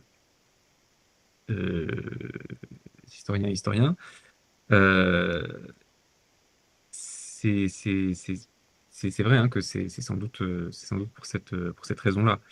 Moi-même, je me souviens avoir lu un article ou alors c'est peut-être même dans un livre de Yann Thomas où il disait qu'il n'y avait pas ce n'était pas à l'historien du droit de faire de la prosopographie. Et même si je vois très bien pourquoi il l'a formulé ainsi, voilà, aujourd'hui, c'est aussi, il y a aussi une sorte d'air du temps, à mon avis, qui change peut-être un peu. Mais voilà. Ben, merci en tout cas déjà pour tous ces retours, toutes ces informations. Je pense, alors juste pour revenir rapidement sur ça, et après je réponds à la question promis. Euh, je pense qu'en effet, l'évolution des méthodes, ça joue pas mal aussi sur tout ça et sur notre affinité qu'on a avec ces humanités numériques. Et je pense qu'il y a aussi un autre critère important, c'est l'évolution de la disponibilité des sources, des documents en ligne. Parce que forcément, avec des documents qui sont déjà traités en ligne, qui sont déjà prêts à être utilisés, bah, ça incite beaucoup plus les chercheurs à aller chercher dedans et à aller essayer de faire bidouiller un petit peu avec. Donc voilà, je pense qu'il y a aussi ce critère-là qui fait qu'aujourd'hui, ça se développe de plus en plus. Que ce soit une bonne ou une mauvaise chose, ça, c'est pas à moi d'en juger. Au niveau de la formation, alors moi, je me suis formé, alors déjà, j'étais premièrement auto-formé de mon côté, j'avais déjà des affinités, un peu de connaissances en langage informatique. Et après, j'ai suivi donc des séminaires de formation sur Python, donc un des langages informatiques les plus utilisés aujourd'hui et qui marche bien avec Tesseract par ailleurs, donc avec l'OCR dont je parlais tout à l'heure. Et du coup, c'est un peu dans cette veine, je sais pas, on peut dire, on a organisé avec ma collègue Pauline Verdier, on a co-organisé avec des ingénieurs de recherche de l'université, du coup des ateliers de formation avec des conférences et des ateliers de formation pour en parler avec les outils, avec les programmes, dans l'idée de présenter un petit peu ces outils, de donner quelques éléments déjà de compréhension. Et ensuite, après, je pense que de toute façon, tous les chercheurs, une fois qu'on a les bases, une fois qu'on a les premiers éléments pour commencer à travailler, c'est à nous de chercher, c'est à nous de regarder, d'essayer de faire fonctionner le programme. Et il n'y a qu'en essayant, il n'y a qu'en échouant qu'on finit par avoir des données un minimum correctes. Donc bon, ça prend du temps, mais malheureusement, c'est peut-être la seule solution. Et après, se rapprocher des ingénieurs, peut-être, c'est vraiment pas mal aussi. Il y en a un petit peu partout maintenant, donc il ne faut pas hésiter à travailler avec eux. Oui, Nader le disait, hein, de se rapprocher des ingénieurs. D'ailleurs, Nader, Yann voulait répondre, et puis Nader, si tu peux prendre la suite. Oui, en écoutant Léo, je me suis souvenu d'une chose aussi que je voulais dire, qui est que même si voilà, effectivement, le fait d'aller chercher les formations, les informations et les méthodes là où elles sont disponibles, c'est évidemment la première chose qu'il faut faire. Je pense qu'il faut pas négliger et du coup, je sais, enfin, c'est peut-être aussi une façon d'ouvrir une ligne de questions, disons, là-dessus, mais euh, les LLM aujourd'hui sont tellement. euh, alors, ils introduisent des biais, enfin, bon, ils sont pas. C'est pas la réponse à tout, mais euh, moi, j'ai appris à coder en Python avec ça. Et, enfin, j'ai l'impression que je fais des choses qui me conviennent, du moins. Donc, enfin, c'est un aspect à ne pas négliger. Et outre tout ça, évidemment, il y a des documentations pléthoriques sur Internet. Mais voilà, le seul problème, c'est qu'il faut savoir où chercher. Et pour ça, on a sans doute besoin d'un peu d'aide. Kader, je pense que Oui, on n'a pas arrêté de parler de toi, donc peut-être que tu non, veux dire. non, non, juste pour rebondir sur ce qui a été dit, ce qu'a dit Jérôme, je crois que l'intuition de Jérôme est la bonne. Il y a une frayeur chez nous d'histoire, enfin, à propos d'histoire matérielle, pas forcément matérialiste, mais d'histoire matérielle du droit. On est là-dessus pas très ouvert, hein. Mais ça commence effectivement. Et je crois qu'il ne faut pas avoir peur de ça parce qu'encore une fois, c'est nous qui créons la donnée, hein. Voilà, il faut surtout pas. Je pense que la peur, elle vient du fait que comme si la donnée nous était imposée et qu'après, voilà. Donc je crois qu'il faut déstresser là-dessus. Pour revenir sur ce que disait Léo tout à l'heure, alors, il y a plus de travaux, il en a cité quelques-uns, hein. Je vous invite, hein. Moi j'avais fait un point en 2016 dans l'article qui a été cité dans Cléo et Thémis, j'avais fait un point sur ce qui avait été fait aux États-Unis. Je pense notamment à ceux qui ont des grandes bases de données de jurisprudence. Très rapidement, il s'est avéré hyper utile d'y aller. Alors, il n'y a pas tant d'études que ça, malheureusement, mais quand on a des très très grands volumes, hein, il faut là-dessus aujourd'hui ne faire sans les humanités numériques. Je crois que ça serait une erreur grave parce que seules les humanités numériques nous permettent d'analyser ces grands volumes. Et quand on voyait Yann, le nombre d'entrées de Yann tout à l'heure, on disait mais comment il aurait fait sinon? Il aurait fait des petites fiches. Il aurait peut-être pas gagné du temps finalement, hein. On perd du temps en allant vers les humanités numériques, mais on en gagne aussi. Bon, bref. Donc il faut aller voir quand même ce qui s'est fait. L'analyse de la jurisprudence, par exemple. Les textes, alors Léo n'a pas eu le temps d'y revenir, mais aussi quand on a des textes complexes, avec des effets de traduction, on a besoin aussi de rechercher en plein texte, donc pour ces fameuses occurrences, mais pas seulement.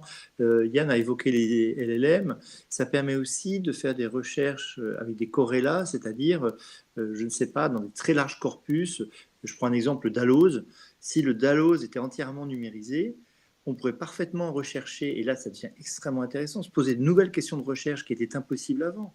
C'est-à-dire à quel moment, je ne sais pas, à quel moment les juristes s'interrogent sur la récision pour lésion.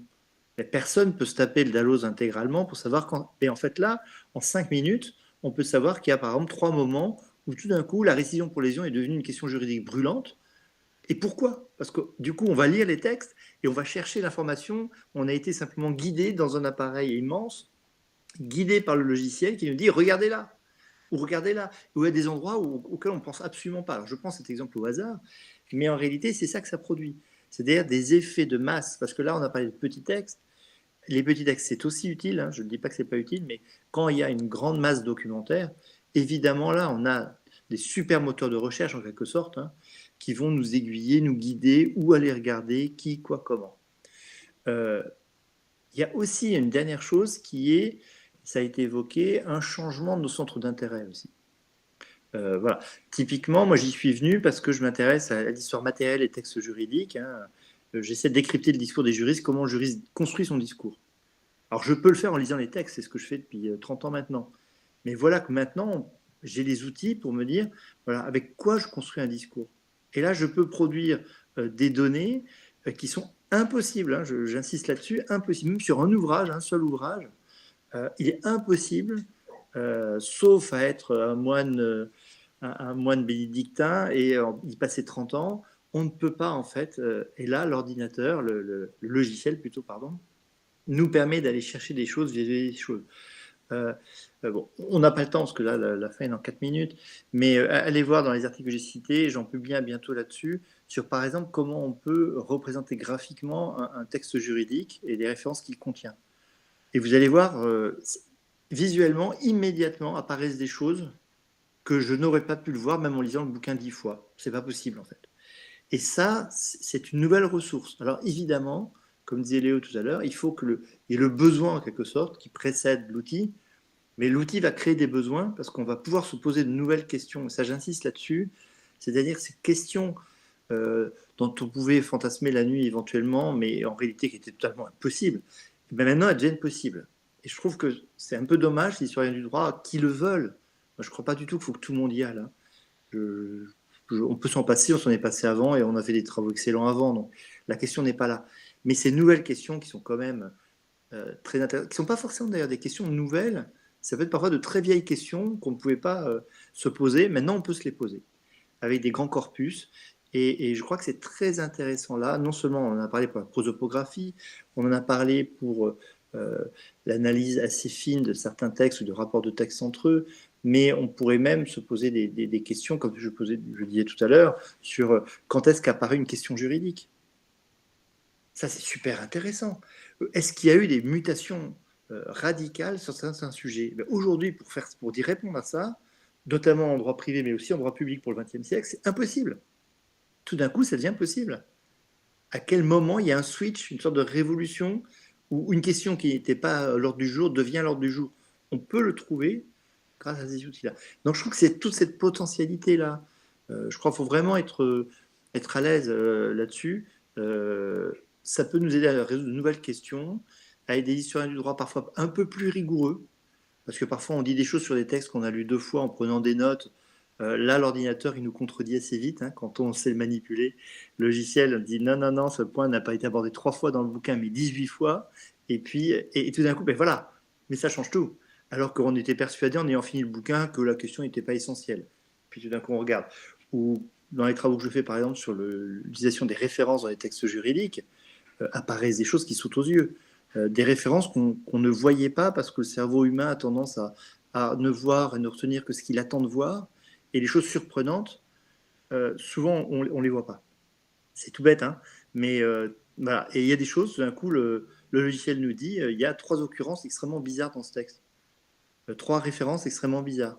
Ou comme dans l'étude que je viens de produire, qui pourra sortir bientôt sur Ripper, je pense à Noémie qui est là, qui va le publier, que Georges Ripper cite Jean-Paul Sartre sans arrêt. Et oui, et tout d'un coup, l'œil humain, je m'en étais jamais aperçu, alors que j'ai lu le bouquin 3 fois en question. Tout d'un coup, le logiciel nous appelle une question. Et tiens, pourquoi Georges Ripper cite Jean-Paul Sartre? Ouais, voilà. Et ça semble être un détail, mais en même temps, je crois que ça peut venir continuer à nous alimenter, comme on le faisait auparavant, mais version 2.0, puisque c'est Histoire du droit 2.0. Merci Nader, très belle conclusion. Et alors c'est vrai que j'avais pas forcément rêvé à travers les humanités numériques découvrir la première occurrence de la récision pour lésion, mais pourquoi pas? Why not? En tout cas, c'est très enthousiasmant ce que tu évoques, et je pense que c'est très bien aussi de terminer là-dessus parce que on est tous animés, j'imagine quand même par cet enthousiasme et ces perspectives de recherche qui s'offrent à nous avec ces outils facilitateurs dont on va parler. Moi, ce que je propose, ce que j'ai envie de faire, c'est, tu sais, on prépare toujours notre programme avec Louise un petit peu en avance en fonction de nos échanges. Je pense que ça serait vraiment sympa de faire une séance sur ces représentations graphiques du droit que tu as évoquées, et pour qu'on puisse prendre le temps un petit peu de revenir sur cette sur ces traductions visuelles en fait qui sont permises par ces machines. En tout cas, moi, ça m'intéresse beaucoup. Donc, si tu es d'accord, peut-être qu'on pourrait organiser une séance vraiment sur ce point-là, sur ces questions-là. En attendant, Louise et moi, on vous donne rendez-vous. C'est donc en avril, c'est le 10 avril, le mois prochain. Et on va parler de bases de données, justement, qui ont été utilisées par les historiens du droit, et puis dont certaines on rencontre a priori des difficultés sur la pérennité, sur l'usage. Donc ça aussi, c'est des choses qui nous intéressent, c'est-à-dire on crée des outils, des bases de données, puis ensuite, par qui elles sont utilisées, comment elles fonctionnent, tout ce qu'il faut derrière pour entretenir ça. Et donc, on va parler de ça. On va parler de Relmin et de Drantan. Alors, certains d'entre vous connaissent certainement ces bases de données, les utilisent peut-être. On en parlera avec Marion Albessard et Capucine Nemo-Peckelman. Voilà, c'est notre rendez-vous du 10 avril. J'espère, on espère vous y retrouver. Merci beaucoup à tous de nous avoir rejoints et d'avoir participé. À très bientôt.